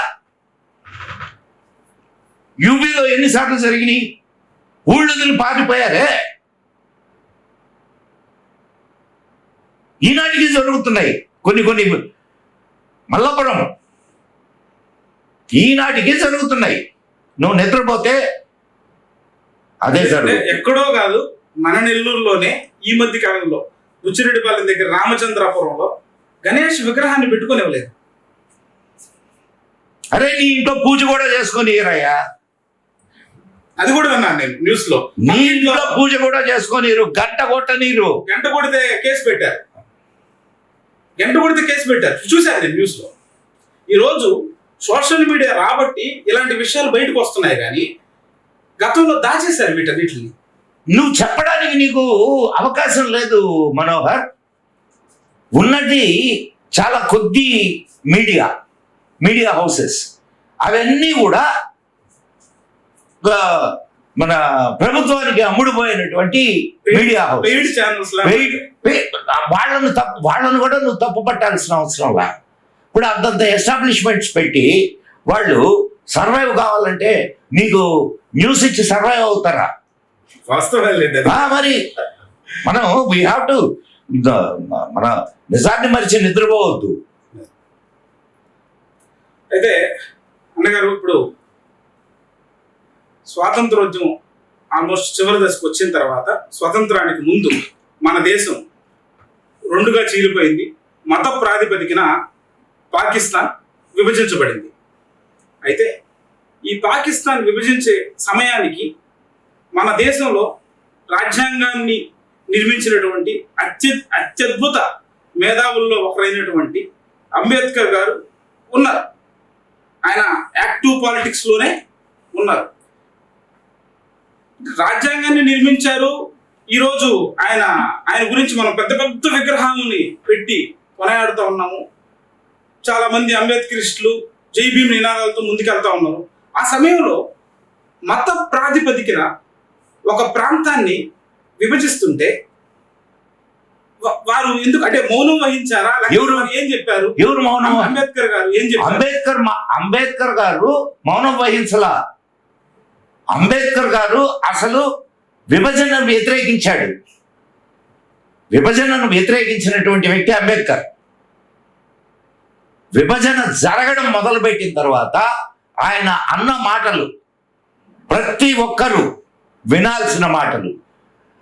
ఆఖరి ముస్లిం పాకిస్తాన్ వెళ్ళేంత వరకు, ఆఖరి హిందూ భారతదేశం వచ్చేంత వరకు విభజన పూర్తి కానట్టు అన్నాడు. ఇది నేను కూడా విన్నాను. విభజన జరిగితే సక్రమంగా జరగాలి అని అంబేద్కర్ గారు అసలు వాదించారని విన్నాను. ఇప్పుడు మనం ఏ నాయకులనైతే భుజాలను మోస్తూ వచ్చాము 60 సంవత్సరాలు, ఏది స్వాతంత్రం తెచ్చారు అని చెప్పి మన భుజాలను ఎక్కించుకొని మోస్తూ వచ్చాము, ఆనాడు కళ్ళు మూసుకుపోయినాయి ఈ నాయకులకి. మతం పేరు మీద విభజన జరిగినప్పుడు, భారతదేశపు విభజన జరిగినప్పుడు ఇక్కడ ఎట్లున్నారు? ఒక్క నాయకుడు అడిగాడా? అంతే కదా, అవునా కదా మనోహర్? ఇప్పుడు నీకు ఈ రోజు ఏమంటున్నారు? ఈ రోజు మళ్ళా అదే పరిస్థితి ఏర్పడింది. అన్నగారు, పాకిస్తాన్ విభజన సమయంలో అంబేద్కర్ సమకాలీనుడు తోటి లాయర్ జోగేంద్రనాథ్ మండల్ అనే ఆయన పాకిస్తాన్ విభజనకు మద్దతు ఇస్తూ ఇక్కడ భారతదేశంలో కొంత కుల వివక్ష అనేది ఉంది, నేను పాకిస్తాన్కి వెళ్తాను, ముస్లింల్లో అయితే అది లేదు, కులం అనేది ముస్లింల్లో లేదు, కాబట్టి నేను పాకిస్తాన్కి వెళ్తాను అని చెప్పి ఆయనతో పాటు ఆయన ఒక దళిత 10,000 మంది ఆయన ఒక దళిత నాయకుడు ఆయనతో పాటు 10,000 మందిని సుమారుగా తీసుకుని వెళ్ళారు. వాళ్ళు తూర్పు పాకిస్తాన్లో ఉన్నారు. వెళ్ళిన తర్వాత అక్కడ ఆయనకి పాకిస్తాన్ గవర్నమెంట్ కూడా మొట్టమొదటి లా మినిస్ట్రీ ఇచ్చి మరి గౌరవించింది అని చెప్పుకున్నాడు. ఆ తర్వాత ఆయన 4 సంవత్సరాలకే మళ్ళీ తిరిగి భారతదేశానికి ఏడ్చుకుంటూ వచ్చాడు. అంటే అత్యంత దుర్భరమైనటువంటి పరిస్థితుల్లో వచ్చాడు అని విన్నాను. ఈ విషయం ఖచ్చితంగా మనం చెప్పుకోవాలి. ఇంకొక మాట ఏంటంటే, ఈ సమయంలో అంబేద్కర్ గారు వద్దు, వెళ్ళొద్దు, హెచ్చరించాడు ఆయన. అదే నేను అదే చెప్తుంది, నేను అదే ఇబ్బంది చెప్పబోతున్నా. పడతావు. ముస్లిమ్స్ అంతా పాకిస్తాన్కి వెళ్ళడం మంచిది, హిందువులంతా కూడా ఈ భారతదేశానికి వచ్చేయడం మంచిది అని జోగేంద్రనాథ్ మండల్ని అంబేద్కర్ గారు హెచ్చరించినప్పటికీ కూడా నేను ఆయన మీకు ధిక్కరించి వెళ్ళి తర్వాత బాధపడ్డారు. తూర్పు పాకిస్తాన్ లో భయంకరంగా, అంటే చెప్పుకోలేని విధంగా మహిళలపై అత్యాచారాలు చేసి వాళ్ళని మత మార్పిడులు చేస్తుంటే వాటిని చూసి తట్టుకోలేక ఇటువంటి దుస్థితి కోసమా నేను ఈ 10,000 మందిని ఇక్కడ తీసుకొచ్చానని బాధపడ్డారు అని నేను చదివా. నీకు ఈ రోజు కూడా అదే జరుగుతుంది. నువ్వు అప్పుడు గొర్రె కషాయవాడిని నమ్ముద్దని ఒక సామెత ఉంది. అవును. ఈ రోజు ఏమంటున్నారు? జై భీమ్ జై భీమ్, జై భీమ్ జై భీమ్. అవును, ఈ నినాదం నేను వింటున్నారు కదా. అంటే ఏంది? ముస్లింలు దళితులు ఒకటి కావాలా? దేనికోసం? రాజ్యాధికారం కోసం. అంటే ఈ భారతదేశాన్ని వాళ్ళు పరిపాలించాలా అని. ఇప్పుడు దీనికి వెనుక చాలా పెద్ద కుట్ర నడుస్తుంది. అది మన దళిత సోదరులు అది గుర్తించడం వల్ల జై భీమ్ అనే నినాదంతో దళితుల్ని మోసపుచ్చుతున్నారు. దానికి అద్భుతమైన ఉదాహరణ ఇందాక నువ్వు చెప్పినటువంటి ఈ జోగేంద్రనాథ్ మండల్. ఆయన నెత్తి నోరు కొట్టుకొని చెప్పాడు అంబేద్కర్, నువ్వు పోదురా బాబు అని. మొట్టమొదటి వేటు ఎవరి మీద పడుద్ది అంటే దళితుల మీదనే పడుద్ది ముస్లిం రాజ్యంలో. ఎందుకనా? ఏమయ్యారు? 25% ఉన్నారు. ఏంటి టైమ్ ఆఫ్ విభజన సమయంలో. ఇప్పుడు 0.6% ఉన్నారు. 0.6% ఇన్ పాకిస్తాన్. ఓవరాల్ పాకిస్తాన్. ఏమయ్యారు వీళ్ళు? ఏమయ్యారు ఈ హిందువులు? ఇప్పుడు మనం నేను మొదటి నుంచి చెప్తున్నది అదే మనోహర్. చరిత్ర తెలుసుకోకుండా మనం ముందడుగు వేస్తే, నిద్రపోతే ఆ నిద్ర శాశ్వత నిద్ర అవుతుంది. They are very clear. నేను వాళ్ళని తప్పే పట్టడం లేదు. They are very clear, but you are not clear. అదే కదా వచ్చిన సమస్య ఇక్కడ. ఇప్పుడు ఇంకా మనం సెక్యులర్ అని సెక్యులర్ ముసుగేసుకొని ఎన్నేళ్ళు మోసపోతూ ఉంటాం. వాళ్ళు చూడు, ఒక చిన్న విషయం, సెక్యులర్ అని ఒక హిందూ మాత్రమే అనగలడు. సెక్యులర్ అని ఒక ముస్లిం కానీ ఒక క్రిస్టియన్ కానీ అనగలడా? అనట్లేదు కదా. డైరెక్ట్ గానే మాట్లాడదాం, ఏం దాంట్లో తప్పేం లేదు. అనట్లేదు, ఒప్పుకుంటున్నాను నేను కూడా, అనట్లేదు. మరి దెన్ నీకెందుకు ఈ జబ్బు? ఇంకొక మాట, ఇప్పుడు నేను వాళ్ళని ద్వేషించమని చెప్పడంలా, నిన్ను నువ్వు గౌరవించుకోవడం నేర్చుకో. నీకు ఎంత అద్భుతమైన చరిత్ర ఉంది, నీకు ఎంత అద్భుతమైనటువంటి నీ పూర్వ రంగం ఉన్నది, వైభవం ఉంది. దాన్ని నువ్వు గుర్తించకుండా నిన్ను నువ్వు నిద్రపుచ్చుకుంటున్నావు. నువ్వు ఎప్పుడైతే నిజాల్ని తెలుసుకుంటావో అప్పుడు నిన్ను నువ్వు కాపాడుకునేదానికి అవకాశం ఉంటుంది. ఇప్పుడు నీకు ఇంకొక చిన్న విషయం, ఏదైనా సమస్య వచ్చినప్పుడు వాళ్ళు ఒక గుంపుగా వచ్చేస్తారు. వాస్తవం. సంబంధం లేని వ్యక్తులు కూడా వచ్చేస్తారు ఆ సమస్యకి. నువ్వెక్కడొస్తున్నావు? నీ పక్క ఇంటికి నిప్పు అంటుకుంటే అది నీ ఇంటికి కూడా తగులుకుంటది. ఈ విషయాన్ని నువ్వు గుర్తించకపోతే నీ ఇల్లు కూడా తగలబడుద్ది. నీకు ఈ అట్టే తగలబెట్టుకున్నాడు మండల్, జోగేంద్రనాథ్ మండల్. ఏ స్థితిలో చచ్చాడో తెలుసా? ఇక్కడ భారతదేశానికి వచ్చి అతి దీన స్థితిలో చనిపోయాడు. 10,000 మంది ఆయనతోటి వెళ్ళినటువంటి దళితులు ఏమయ్యారో తెలియదు. 10,000 మంది దళితుల్ని బలి పెట్టినటువంటి పాపం ఆయన్ని చుట్టుకుంటుంది. ఇప్పుడు ఆయన 1950లో అక్కడ ఈ రోజు కూడా నేను చెప్తున్నాను, గుర్తుపెట్టుకో బాగా. ఈ జై భీమ్ జై భీమ్ అని మాట్లాడుతూ ముస్లింలని సపోర్ట్ చేస్తున్నటువంటి కొన్ని వర్గాలు ఉన్నాయే, వాళ్ళు చేస్తున్నటువంటి, భారతదేశం కర్మ సిద్ధాంతాన్ని నమ్మేటటువంటి దేశం మనోహర్, కర్మ ఖచ్చితంగా తగిలి తీరుద్ది. అందుకే ఈ మధ్య ఒక మాట విన్నాను, వండుకున్న అన్నం తినలేకపోవచ్చేమో కానీ చేసిన కర్మ అనుభవించక తప్పదన్న. ఖచ్చితంగా ఈ రోజు పాకిస్తాన్ అనుభవించడం వల్ల, పాకిస్తాన్ ఆ రోజు ఇన్నేళ్ళు నిన్ను పాకిస్తాన్ ఎట్లా నిన్ను రూల్ చేసింది తెలుసా నీకు? ఇంత పెద్ద దేశాన్ని పాకిస్తాన్ రూల్ చేసింది తెలుసా నీకు? మన దేశ నాయకులు పరిపాలిస్తున్నారు అనుకుంటున్నాను నేను. This is the problem. మన దేశ నాయకులు ఏనాడు భారతదేశాన్ని పరిపాలించలా. నీకు ఒక మంచి ఉదాహరణ చెప్తా.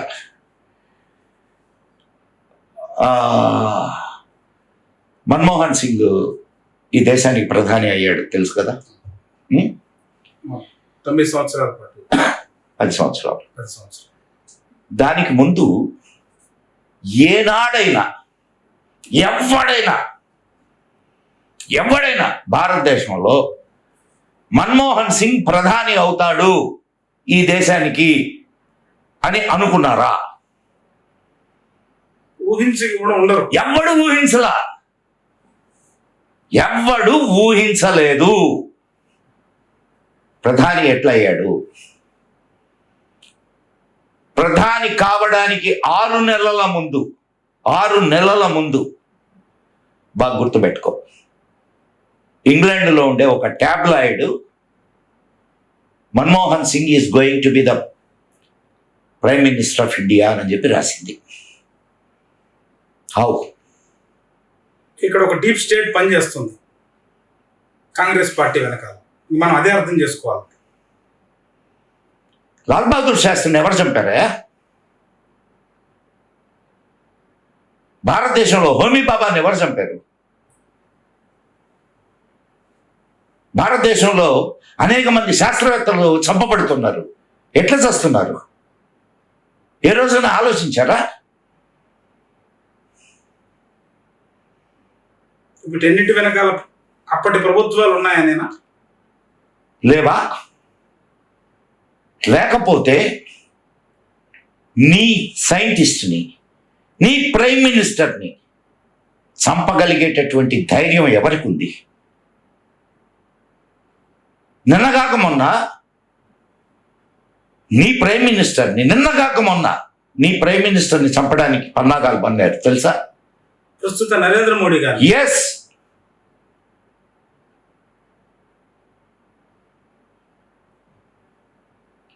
చైనా వెళ్ళారు కదా.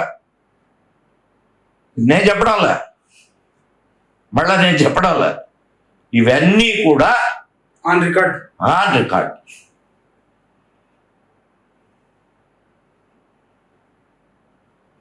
రష్యా చలవ వల్ల ఆయన బ్రతికి వెనక్కి వచ్చాడు. అయితే ఆయన నేను చైనా వెళ్ళొచ్చాను అని అంటే ఒక సభలో అందరూ చప్పట్లు కొట్టారు. చప్పట్లు కొడితే ఆయన అన్న మాట ఏందో తెలుసా? దాని వెనక ఎంత అర్థం ఉందో తెలుసా? మోడీ గారు ఆ సభలో ఆయన అన్న మాట ఏందంటే, నేను చైనా వెళ్ళినందుకు మీరు చప్పట్లు కొట్టారా, తిరిగి వచ్చినందుకు చప్పట్లు కొట్టారా అని అడిగాడు. దాని అర్థం ఏంటి? నేను క్షేమంగా వచ్చినందుకు చప్పట్లు కొట్టారా అని అడిగాడు. అంటే నేను క్షేమంగా వచ్చాను అనేది కాదు, అంటే నేను తిరిగి వచ్చాను అంటే దాని వెనక రష్యా పాత్ర ఉంది. అంటే మీకు నేను ఎందుకు ఇవన్నీ చెప్తున్నాను అంటే, సరే ఇందిరాగాంధీని ఎవరు తీసుకొని వచ్చారు? జవహర్లాల్. ఇందిరాగాంధీ ఎట్లా ప్రధానమంత్రి అయింది?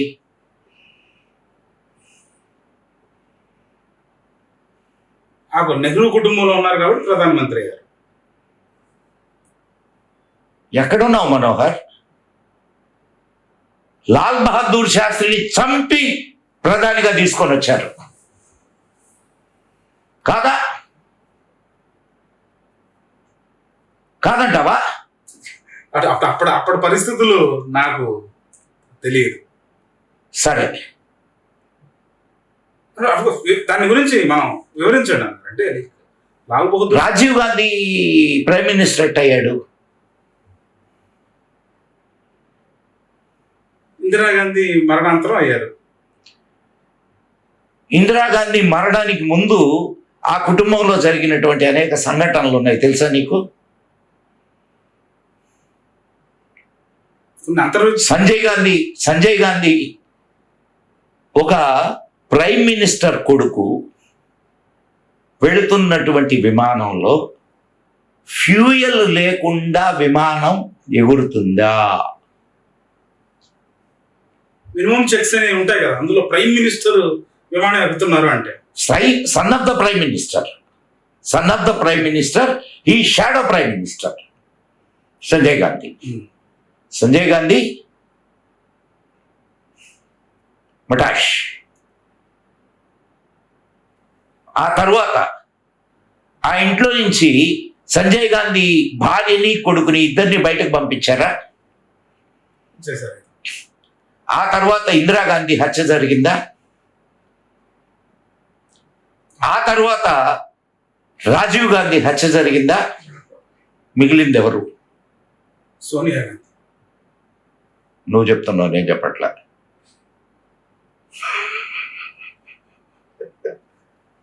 సోనియా గాంధీ ఆమెకు విదేశస్త్రాలు. ఇప్పుడు డీప్ స్టేట్ అర్థమైందా నీకు? మన అదృష్టం కొద్దీ ఆనాడు అబ్దుల్ కలాంజీ ఈ దేశానికి రాష్ట్రపతిగా ఉండబట్టి మన రాజ్యాంగం ప్రకారం ఒక విదేశీ వనితకు భారతదేశపు ప్రధాని అయ్యేటటువంటి అవకాశం లేదు కాబట్టి ఒక కీలు బొమ్మను తీసుకొని వచ్చి కుర్చీలో కూర్చోబెట్టారు. ఆయన మన్మోహన్ సింగ్. ఇది 6 నెలల క్రితం ఒక టాబ్లాయిడ్, ఇంగ్లాండ్ టాబ్లాయిడ్ ప్రచురించింది. ముందే వాళ్ళకి ఆ ఇన్ఫర్మేషన్ అంతా తెలుసు. అంటే మనం if she is not next ఎవరిని కూర్చోబెట్టాలా? తిరుగుతున్నాడుగా ఇప్పుడు. ఆమె కాకపోతే ఎవరిని కూర్చోబెట్టాలి? ఓకే, అప్పుడు ఆమెను తప్పించారు. విదేశీ వనిత. ఇంకా ఒక మీకు మన నెల్లూరులోనే నేను ఒక నాటకం ఉండేది అప్పట్లో, కేతిగాడు రాజంట అని. కేతిగాడు రాజంట.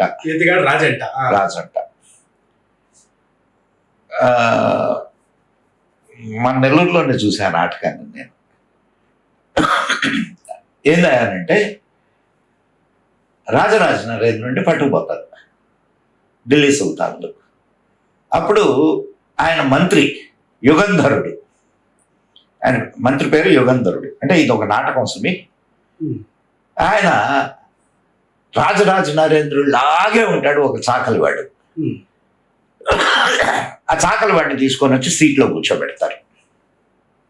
వాడికి ఏం తెలియదు. ఏం తెలుసు?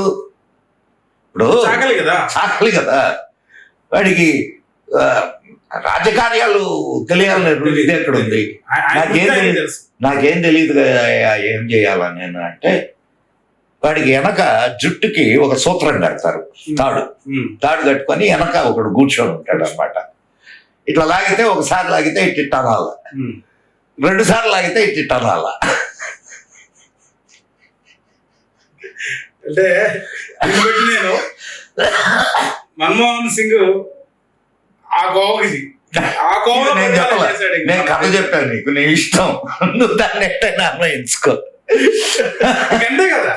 అంటే చాలా మంది నుంచి కూడా నేను విన్నాను, అంటే మన్మోహన్ సింగ్ ని అక్కడ ముందు నిలబెట్టి పరిపాలన అంతా ఆడిందంటే ఆట వీళ్ళే. సో వెనకాల వాళ్ళు చేశారు. దాంట్లో కూడా సోనియా ఈ రోజు 2014లో మోడీ రాకపోయి గాని ఉంటే, నీకు మళ్ళా ఇంకొక విషయం చెప్తాను నేను ఇక్కడ. ఒక టైమ్స్ అనుకుంటే, టైం పత్రిక మోడీ బొమ్మను వేసి కింద ఒక క్యాప్షన్ రాసింది. ఆ క్యాప్షన్ ఏందో తెలుసా? India got independence in 2014. ఏ పత్రిక? టైమ్స్. టైమ్ అనే ఒక పత్రిక ఉంది, చూడు. ఇంగ్లాండ్ నుంచి వెలువడింది ఇది. India got independence in 2014. చూడండి, అంటే అప్పటి వరకు మనం నిజమైన స్వతంత్రాన్ని జరుపుకోలేదు. నేను చెప్పలా, ఇది టైం పత్రిక చెప్పింది. అంటే ఈ నానుడు కూడా ఉంది. అంటే కాంగ్రెస్ గవర్నమెంట్ అనేది బ్రిటిషర్స్ కి నకలుగానే పనిచేసింది. అంటే బ్రిటిష్ అట్లా కాదు. ఈ సబ్జెక్ట్ మనం ఇంకొకసారి తీసుకుందాం, తప్పకుండా. ఎందుకనంటే ఇది చాలా పెద్ద సబ్జెక్టు. నీకు దాన్ని పుట్టు పూర్వోత్తరాలేంది, దాన్ని కాంగ్రెస్ కి అధ్యక్షులుగా ఎవరెవరు ఉన్నారు, వాళ్ళ బ్యాక్గ్రౌండ్స్ ఏంటి, అండ్ వాళ్ళ ఉద్దేశాలు ఏంటి, అసలు కాంగ్రెస్ ని స్టార్ట్ చేయడంలో, ఇవన్నీ మనకు తెలుసుకుంటే కానీ అది చాలా పెద్ద సబ్జెక్టు, చాలా పెద్ద సబ్జెక్టు. అది దాన్ని ఒక పుస్తకం రూపంలో తీసుకురావాలనుకుంటున్నా నేను. అది ఖచ్చితంగా త్వరలో ఒక పుస్తకం అయితే వస్తుంది. అపూర్వ భారతం అని ఒక పుస్తకం తీసుకొస్తున్నాను. అది నేనే స్వయంగా చేస్తున్నా. చాలా సంతోషం. అండ్ దాంట్లో ఏన్షియంట్ ఇండియన్ టెక్నాలజీస్, చాలా గొప్ప, దానికి సంబంధించినటువంటి అనేక విషయాలు దాంట్లో చెప్పడం జరిగింది. అయితే ఇందాక మనం మాట్లాడుకునేటప్పుడు సెక్యులర్ కంట్రీ అనేటటువంటి ఒక ఇది వచ్చింది. సెక్యులరిజం అనే వర్డ్ గురించి మనం మాట్లాడుకున్నాం. అయితే సెక్యులర్ అనే దానికి అర్థం ఏంటో తెలుసా నీకు? ఈ రోజు వరకు సెక్యులర్ అనే దానికి there is no definition in the మన రాజ్యాంగం. అసలు ఆ సెక్యులర్ అనేటటువంటి పదము రాజ్యాంగంలోకి ఎట్ట చేరిందో తెలుసా? అదే నేను అడగబోతున్నాను. అది ఎమర్జెన్సీ టైంలో, అంబేద్కర్ రాజ్యాంగంలో అది లేదు. ఎమర్జెన్సీ టైంలో 2 పదాలు చేరినాయి. ఆ 2 పదాలు ఏందంటే సెక్యులర్ అండ్ సోషలిస్ట్. సెక్యులర్ అనే అసలు సెక్యులర్ అనే పదానికి పోనీ డెఫినేషన్ ఉంది, అది లేదు. సృష్టించబడినటువంటి పదం, సృష్టించబడినటువంటి పదం, మన కళ్ళు కప్పడానికి రాసినటువంటి పదం.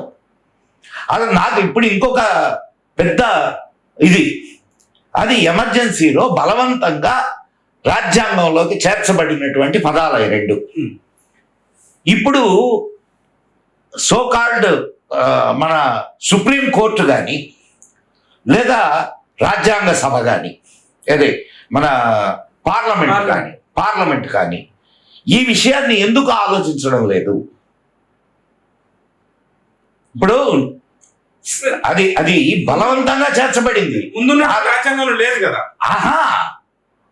ఆనాడు నాయకులు ఎవరు లేరు, ప్రతిపక్షమే లేదు, మొత్తం ప్రతిపక్ష నాయకులందరినీ జైళ్ళల్లో వేస్తుంది ఎమర్జెన్సీ మూమెంట్ లో. అంటే నీకై నువ్వే కూర్చొని రాసుకున్నావు, ఇది రాజ్యాంగం అన్నావు, చేసేసావు, అయిపోయింది. అయితే ఇక్కడ ఇప్పుడు అంబేద్కర్ రాసిన రాజ్యాంగంలో సెక్యులరిజం, అంబేద్కర్ రాసిన రాజ్యాంగం కాదు, 250 మంది రాశారు.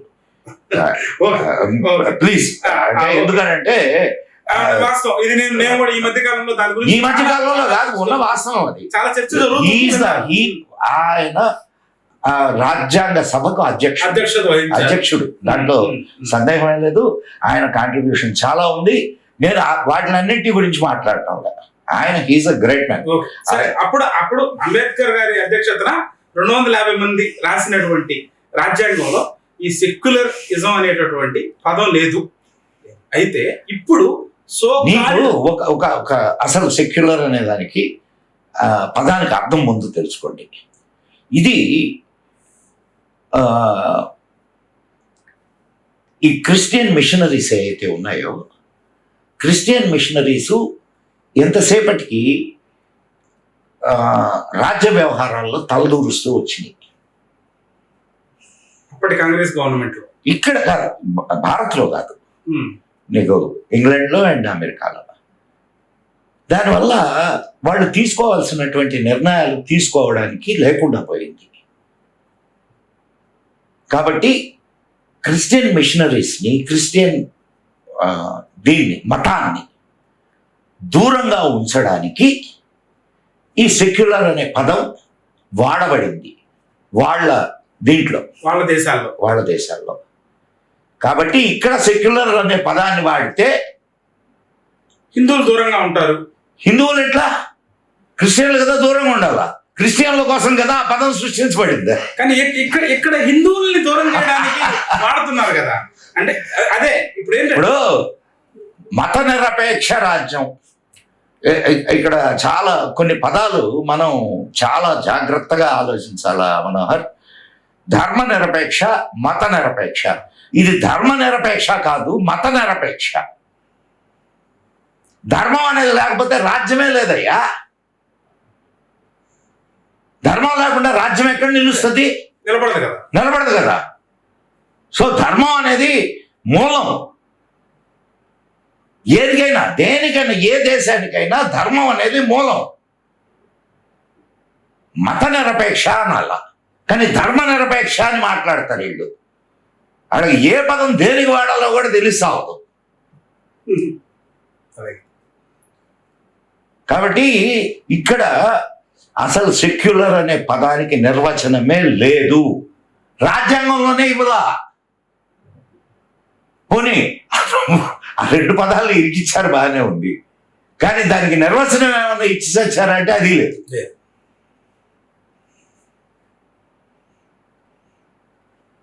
ఒక రెండు పదాలు భారతదేశంలో నిర్వచనం లేని పదాలు ఉన్నాయి. Socialist, secularist. సోషలిస్ట్ అనే దానికి నిర్వచనం ఉంది. నిర్వచనం అంటే రాజ్యాంగంలో లేకపోవచ్చు, బయట ఉంది. ఓకే. కానీ సెక్యులర్ అనే దానికి బయట లేదు, లోపల లేదు. ఓకే. ఇంకొక పదం ఏంటో తెలుసా? మైనారిటీ. మైనారిటీకి నిర్వచనం ఉందా భారతదేశంలో? తక్కువ మంది జనాభా కలిగినటువంటి వారు అని అంటున్నారు కదా. తక్కువ జనాభా నిర్వచనం ఉందా? ఎంత జనాభా, ఎంత తక్కువ, ఏమన్నా ఉందా? 18 కోట్ల మంది. ఒక రేషియో కావాలంటారు మీరు. ఇప్పుడు 15%, 20% ఉన్నారు ఇప్పుడు ముస్లిమ్స్. ఉన్నారు కానీ ఇప్పటికీ వాళ్ళు మైనారిటీలా?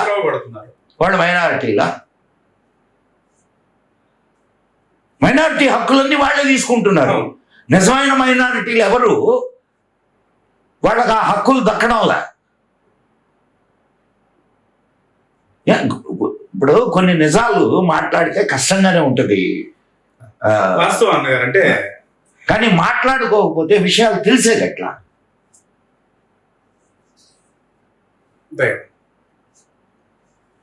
20% ఉన్నటువంటి వాళ్ళు మైనారిటీలు ఎలా అవుతారు? మైనారిటీలు అనే దానికి నిర్వచనమే లేదు భారతదేశంలో.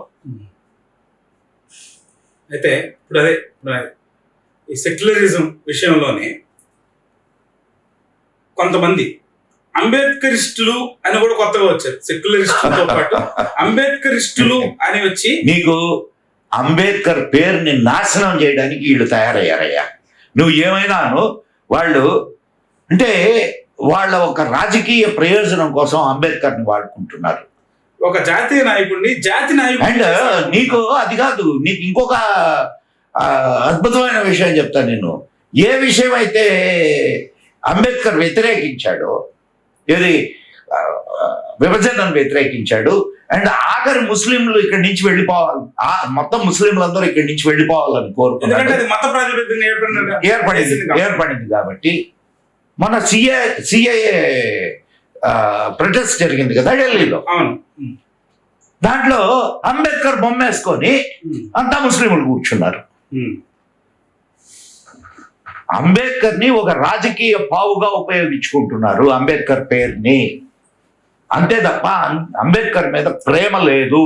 ఇంకొకటి కూడా జరుగుతుందన్న, అంటే అంబేద్కరిజం ముసుగులో, సెక్యులరిజం ముసుగులో కొంతమంది కమ్యూనిజం ముసుగులో, కమ్యూనిజం అనేది బహిరంగంగా జరుగుతుంది ఏం కాదు, దీంట్లో మతం మారినటువంటి వాళ్ళు ఏమంటారు, అంబేద్కర్ బాటలో మేము నడుస్తూ మేము బుద్ధిస్టులము, మేము బుద్ధిజం తీసుకున్నాము అని చెబుతూ. ఎక్కడే వీళ్ళు ప్రాక్టీస్ చేసింది బుద్ధిజంలో?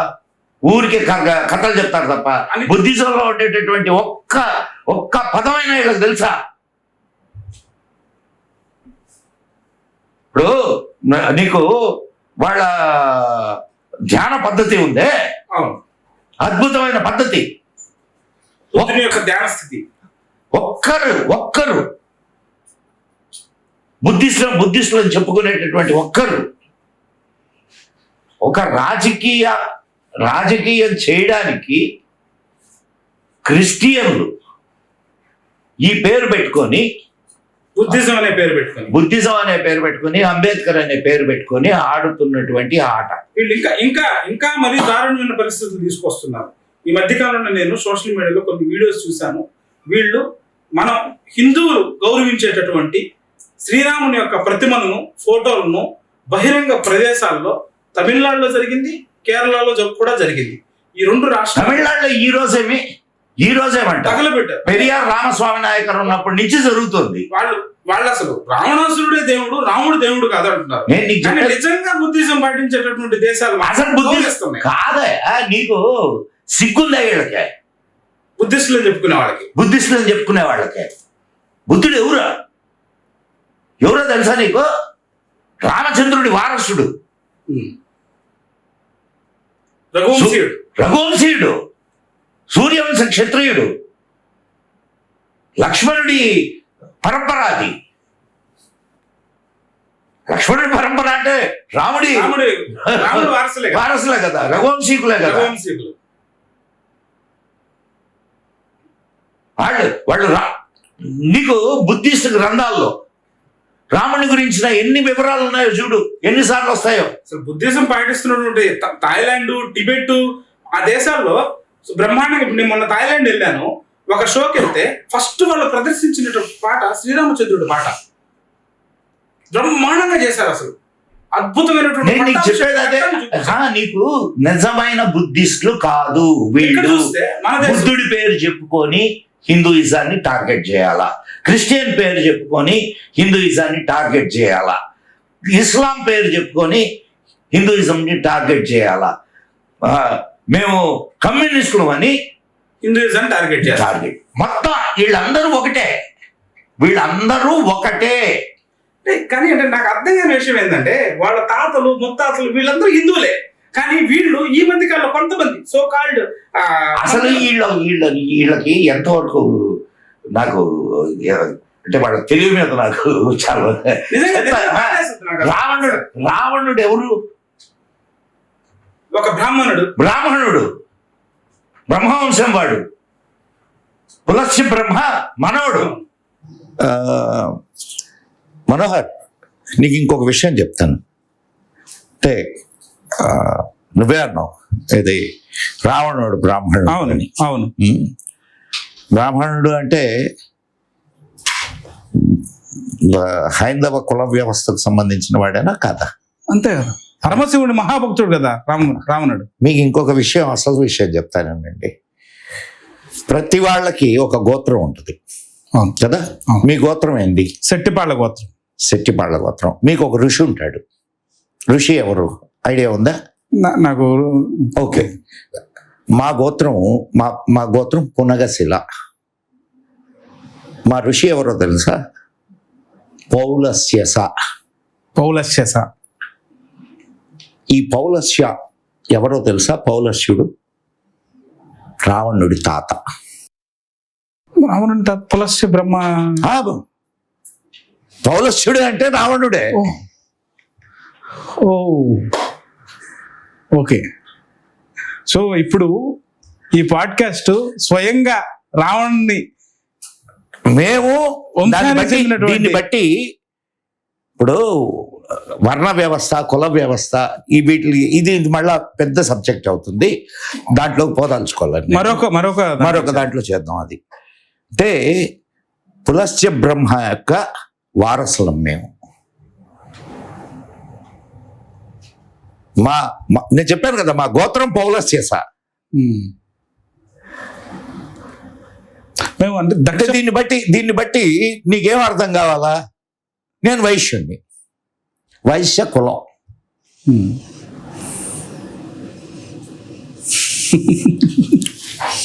మనకు ఒక అద్భుతమైనటువంటి సంస్కృతి వెల్లివిరిసింది మనోహర్ భారతదేశంలో. మనందరం ఇక్కడ ఉన్నటువంటి ప్రతి కులస్థుడు నేను చెప్తున్నది వర్ణస్థుడు కాదు, కులస్థుడు. ప్రతి కులస్థుడు ఒక ఋషి యొక్క సంతతి. నువ్వు అన్నావు కదా శెట్టిపళ్ళ అని. మీ పెద్దవాళ్ళని అడుగు, మీ గోత్రానికి ఒక గోత్ర ఋషి ఉంటాడు. అంటే మీరు ఆ ఋషి యొక్క సంతతి వాళ్ళు. భారతీయులందరూ కూడా ఋషి సంతతి. అందుకనే ప్రతి వాళ్ళకి ఒక గోత్రం ఉంటుంది, గోత్రానికి ఒక ఋషి ఉంటాడు. ఆ ఋషి సంతతి వాళ్ళం మనం. సో అలా గోత్రాలు అనేవి ఏర్పడ్డాయి. చాలా మందికి అసలు ఇప్పుడు గోత్ర నామాలే తెలియదు. ఇప్పుడు యువతకు చూస్తే మీ గోత్రం ఏం తెలుసుకుంటారబ్బా. దానికి ఇప్పుడు చాలా మందికి వాళ్ళ కులానికి ఒక ఋషి ఉంటాడు, వాళ్ళ గోత్రానికి ఒక ఋషి ఉంటాడు. సో ఇది చాలా డీప్ సబ్జెక్ట్ అన్నగారు. అంటే ఈ కుల ప్రస్తావనకు సంబంధించి, ఈ గోత్ర ప్రస్తావనకు సంబంధించి అది ఒక ఇంకొక సంగతి చేద్దాం. నువ్వు ప్రజాపతి కదా, ప్రజాపతి అంటే కుమ్మరి దక్ష ప్రజాపతి. నీకు ఇంకో సంగతి తెలుసా? మీరు ఇప్పుడు యజ్ఞోపవేతాన్ని ధారణ చేస్తున్నారా? ప్రస్తుత రోజుల్లో చేయట్లేదు. మాకు ఉన్నింది తెలుసా? మా నాన్నగారు నాకు తెలుసు, మా తాతలు వేసుకునేవారండి. నాకు తెలుసయ్యా, నాకు తెలుసు. నేను అందుకే నిన్ను అడిగా. అదే ప్రస్తుతం నేను చేయట్లేదు. మీరు చేయట్లేదు, కానీ యజ్ఞోపవేత ధారణ మీకు కూడా ఉన్నింది. అంటే ఈ వ్యవస్థ యొక్క విశేషం ఏంటంటే హైందవ ధర్మం యొక్క విశేషత ప్రతి ఒక్కడు బ్రాహ్మడు కావాలి. బ్రాహ్మడు అంటే మళ్ళా కులం అనుకోబాక. ఇప్పుడు మేము ప్రజాపతి కుమ్మర కులస్తులు, కానీ మాకు సంబంధించినట్టు మా కులస్తులు చాలా మంది చాలా దేవాలయాల్లో ఎప్పటికీ పూజారులుగా ఉన్నారు. చాలా గ్రామ దేవతల దేవాలయాల్లో పూజారులుగా వ్యవహరిస్తున్నారు. చాలా మంది దళితులు పూజారులుగా ఉన్నటువంటి గుళ్ళు ఉన్నాయి. బ్రాహ్మణుల కంటే అనర్ఘలంగా వేదం చెప్పగలిగినటువంటి వాళ్ళు ఉన్నారు. మా తాతల కాలంలో ఉన్నారట. మా నాన్నగారు చెప్తుంటారు ఆ చరిత్ర. ఇప్పటికీ నాకు తెలిసిన వాళ్ళు ఉన్నారు. మీ ప్రజాపతులతో నాకు చాలా సన్నిహిత సంబంధాలు ఉన్నాయి. చాలా గొప్ప విషయం.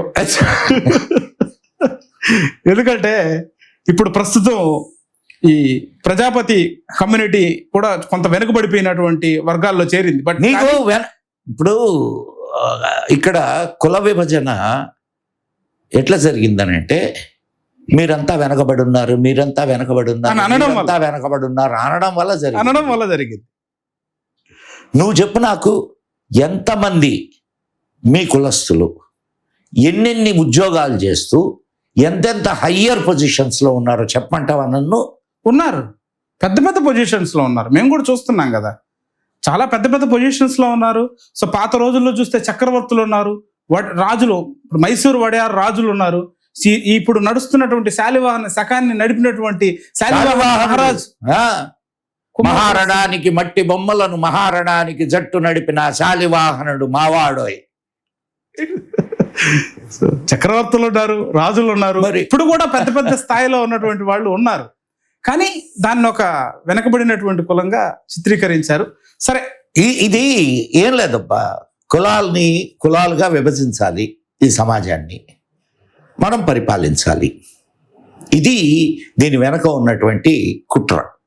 అంతే తప్ప వెనకబడిన కులం, ముందుబడిన కులం, ఈ నీకు ఏ కులంలో వెనకబడిన వాళ్ళు లేరయ్యా? అన్ని కులాల్లో ఉన్నారు, అన్ని కులాల్లో ఉన్నారు. అన్ని కులాల్లో ఉన్నారు వెనకబడిన వాళ్ళు. అన్ని కులాల్లో ముందుకొచ్చిన వాళ్ళు కూడా ఉన్నారుగా, బ్రహ్మాండంగా ఉన్నారు. మరి ఒక కులాన్ని ఇప్పుడు ఒక నలుగురిని తీసుకొని వాళ్ళని చూపించి ఈ కులం వెనకబడినది అనడం ఎంతవరకు సమంజసం? కరెక్ట్ కాదు కదా. కదా, వెనకబడింది అని చెప్పి ఆ రిజర్వేషన్లు అనుభవిస్తున్నారు కొంతమంది. నేను రిజర్వేషన్లు ఇవ్వడం తప్పు అని చెప్పడంలా, రిజర్వేషన్లకు నేను వ్యతిరేకం కూడా కాదు. కానీ ఎవరికి ఇవ్వాలి రిజర్వేషన్ అది ఆలోచించాలి.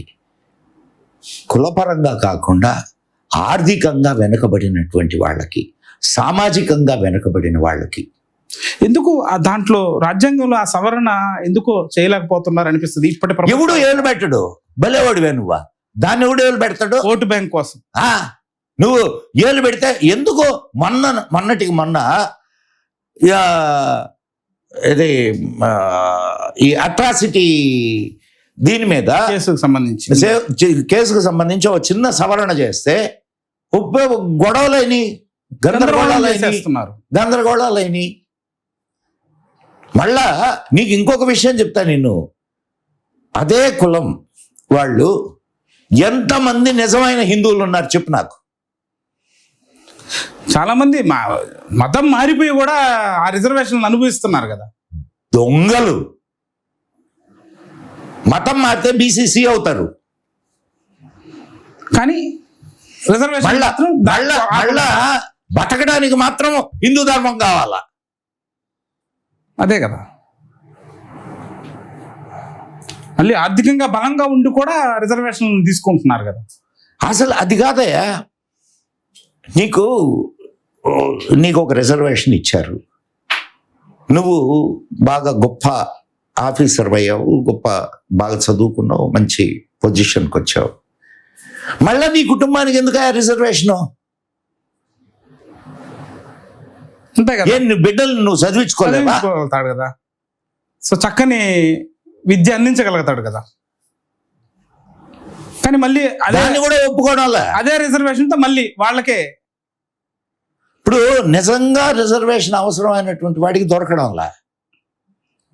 వాస్తవంగా చాలా మంది ఓసీల్లో ఆర్థిక పరిస్థితి బాగోలేని వాళ్ళు, బిడ్డలను చదివించుకోలేని వాళ్ళు, వాళ్ళకి ఈ ప్రభుత్వ పథకాలు అందక ఇబ్బంది పడుతున్నటువంటి వాళ్ళు చాలా మంది ఉన్నారు. అటు ఒక్కొక్కసారి బాధేస్తుంది అనుకుంటే. ఈ సిస్టమ్ మళ్ళా సవరించవలసినటువంటి అవసరం ఉంది మహేందర్,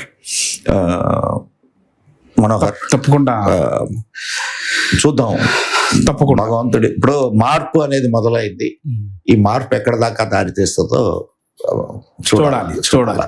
ఈరోజు ప్రపంచవ్యాప్తంగా గమనిస్తే అంతర్యుద్ధాలు జరుగుతున్నాయి. సో లోపలనే ఇంటర్నల్గా దేశ వ్యవస్థలను దెబ్బ కొట్టేటటువంటి పరిణామాలను మనం చూస్తూ ఉన్నాం. ఇప్పుడు స్పెషల్ టారిఫ్లు అనొచ్చు, మొన్న వచ్చిన కరోనా కావచ్చు, వైద్య రంగంలో కావచ్చు, ట్రాన్స్పోర్ట్ రంగంలో కావచ్చు, ఎక్స్పోర్ట్స్లో కావచ్చు, ఈ టారిఫ్ల్లో కావచ్చు. ఈ విధంగా అంటే ఇవి కూడా కొన్ని యుద్ధ మేఘాలని సృష్టిస్తున్నాయి, అంటే బార్డర్లో కొట్టుకోకపోయినప్పటికీ కూడా.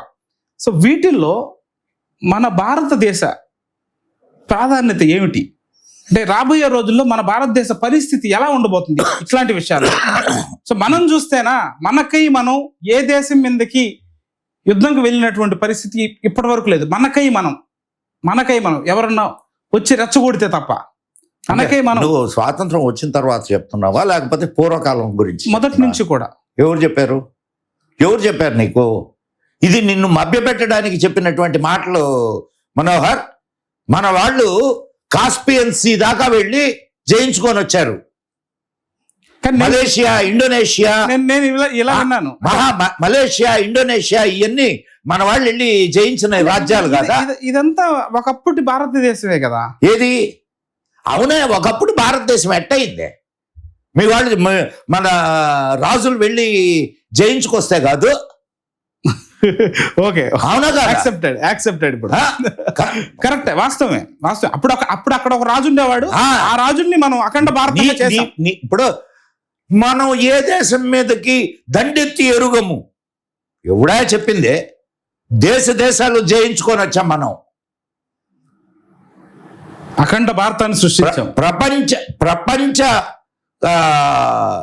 చక్రవర్తులు మన దేశంలో ఉన్నారు, సామ్రాట్టులు. మనమేంది? కాకపోతే ఈ నంగి మాటలు మాట్లాడి మనల్ని నిద్రపుచ్చారు. అహింసో పరమో ధర్మ అన్నట్టు ఇది చేశారు.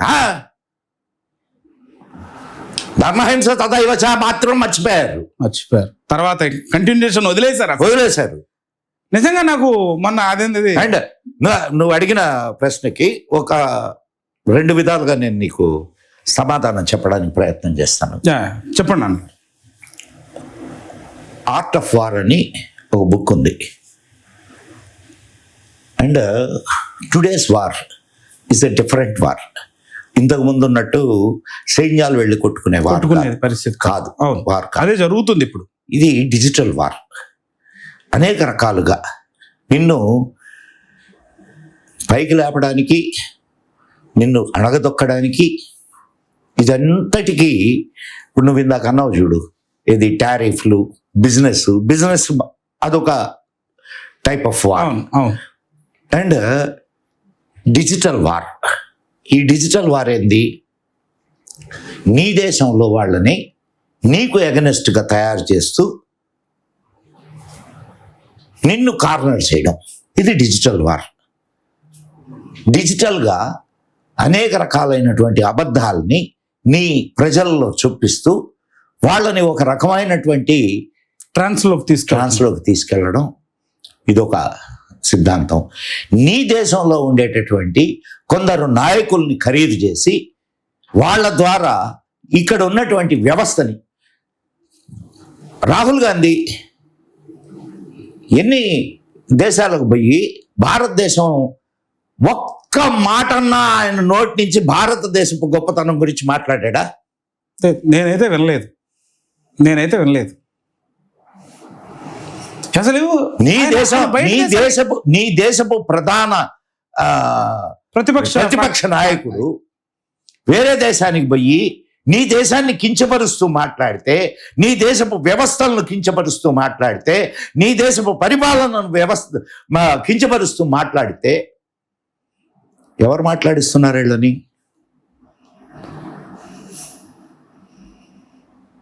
మిత్రోకిన్ ఆర్కీవ్స్ విన్నావా పేరు ఎప్పుడైనా? లేదు. మిత్రోకిన్ ఆర్కీవ్స్ అని KGB ఏజెంట్గా ఉండి అతను పదవి విరమణ చేసిన తర్వాత అక్కడి నుంచి, రష్యా నుంచి అమెరికా వెళ్ళిపోయి, ఇంగ్లాండ్ వెళ్ళిపోయి అక్కడ ఆయన జరిగినటువంటి విషయాలన్నింటినీ పుస్తకంగా రాశాడు. దాన్ని మిత్రోకిన్ ఆర్కీవ్స్ అంటారు. Okay, KGB agent, ex-KGB agent. దాంట్లో ఒక్కసారి భారతదేశంలో ఉన్న నాయకుల గురించి ఏం రాస్తున్నాడో చూడు. తప్పకుండా చదువుతాను నేను. చదువు. భారతదేశంలో ఏ నాయకుల గురించి ఏమేమి రాశాడో తెలిస్తే యూ విల్ సర్ప్రైజ్. సో తప్పకుండా అటువంటి వాళ్ళ అండ్ ఇప్పుడు ప్రపంచ యుద్ధం గురించి మనం మాట్లాడదాం. ఓకే, మన దేశం గురించి. మన దేశం రాబోయే రోజుల పరిస్థితులు ఎలా ఉండబోతుంది? ఏం కాదు. నీ దేశానికి ఏం డోకా లేదు. ఇది ఒక గొప్ప మార్పు ఈ దేశంలో మొదలైంది. ఈ మార్పు ఖచ్చితంగా నిన్ను అత్యున్నత స్థాయికి తీసుకెళ్లి కూర్చోబెడుతుంది. నాలాంటి యువకులందరినీ, నా దేశస్తులందరినీ. ఇది మంచి కోసం వస్తున్నటువంటి మార్పు. పోతే ఇక ప్రపంచ యుద్ధం గురించి ఒక్క విషయం చెప్పేసి నా వాడికి విరామాన్ని ఇస్తాను. తప్పకుండా. ఒక సిద్ధాంతం ఉంది, దాన్ని positive checks and preventive checks అంటారు. ఇది ఎకనామిక్స్లో సిద్ధాంతం. పాజిటివ్ చెక్స్ అంటే, ప్రివెంటివ్ చెక్స్ అంటే ముందేదో తెలుసుకుందాం. నువ్వు నియంత్రించుకోవాలి. నిన్ను నువ్వు నియంత్రించుకోకుండా నీ జనాభాను పెంచుకుంటూ పోతున్నావు. ఇక్కడ ఉన్నటువంటి ప్రకృతిని నాశనం చేస్తూ పోతున్నావు. జరుగుతుంది. ఇదంతా జరుగుతుంది. సో అప్పుడు ప్రకృతి ఏం చేస్తుంది? ప్రకృతి నియంత్రించడానికి ప్రయత్నం చేస్తుంది. ఎట్లా అంటే యుద్ధాల ద్వారా. యుద్ధం మనుషులు కదా కొట్టుకునేది, ప్రకృతికి ఏం సంబంధం? కానీ డ్యామేజ్ జరుగుతుంది కదా ప్రకృతి. ప్రకృతే నీ మానసిక స్థితిని తయారు చేస్తుంది. వాస్తవం. మనిషి యొక్క స్థితిని మార్చడంలో ప్రకృతి యొక్క పాత్ర చాలా ఉంటుంది. చాలా కాదు, ప్రకృతే చేస్తుంది. ఎనివే, ప్రకృతి యుద్ధాలు తీసుకొని వస్తుంది, సునామీలు తీసుకొని వస్తుంది, భూకంపాలు తీసుకొని వస్తుంది, అనేక రకాలుగా కార్చిచ్చులు తీసుకొని వస్తుంది, అనేక రకాలుగా ఈ గ్రోత్ని నియంత్రించడానికి ప్రయత్నం చేస్తుంది. సో థర్డ్ వరల్డ్ వార్ వస్తున్నది అంటే దీనికి కారణం మనం విచక్షణారహితంగా ప్రకృతిని నాశనం చేయడం, విచక్షణారహితంగా మన జనాభాని పెంచుకుంటూ పోవడం, ఇవన్నీ కూడా కారణాలు. సో ప్రివెంటివ్ చెక్స్ మనం తీసుకోకపోతే పాజిటివ్ చెక్స్ ద్వారా మనం నియంత్రించబడతాం. So I take leave for this session. Thank you for your చాలా చాలా చాలా ఆపర్చునిటీ. ఎందుకంటే అండ్ జై హింద్, జై మా భారతి. ఈ వీడియో మీకు నచ్చినట్లయితే ఇలాంటి మరిన్ని వీడియోల కొరకు రాంబంటు టీవీని లైక్ చేయండి, సబ్స్క్రైబ్ చేయండి. ధన్యవాదాలు.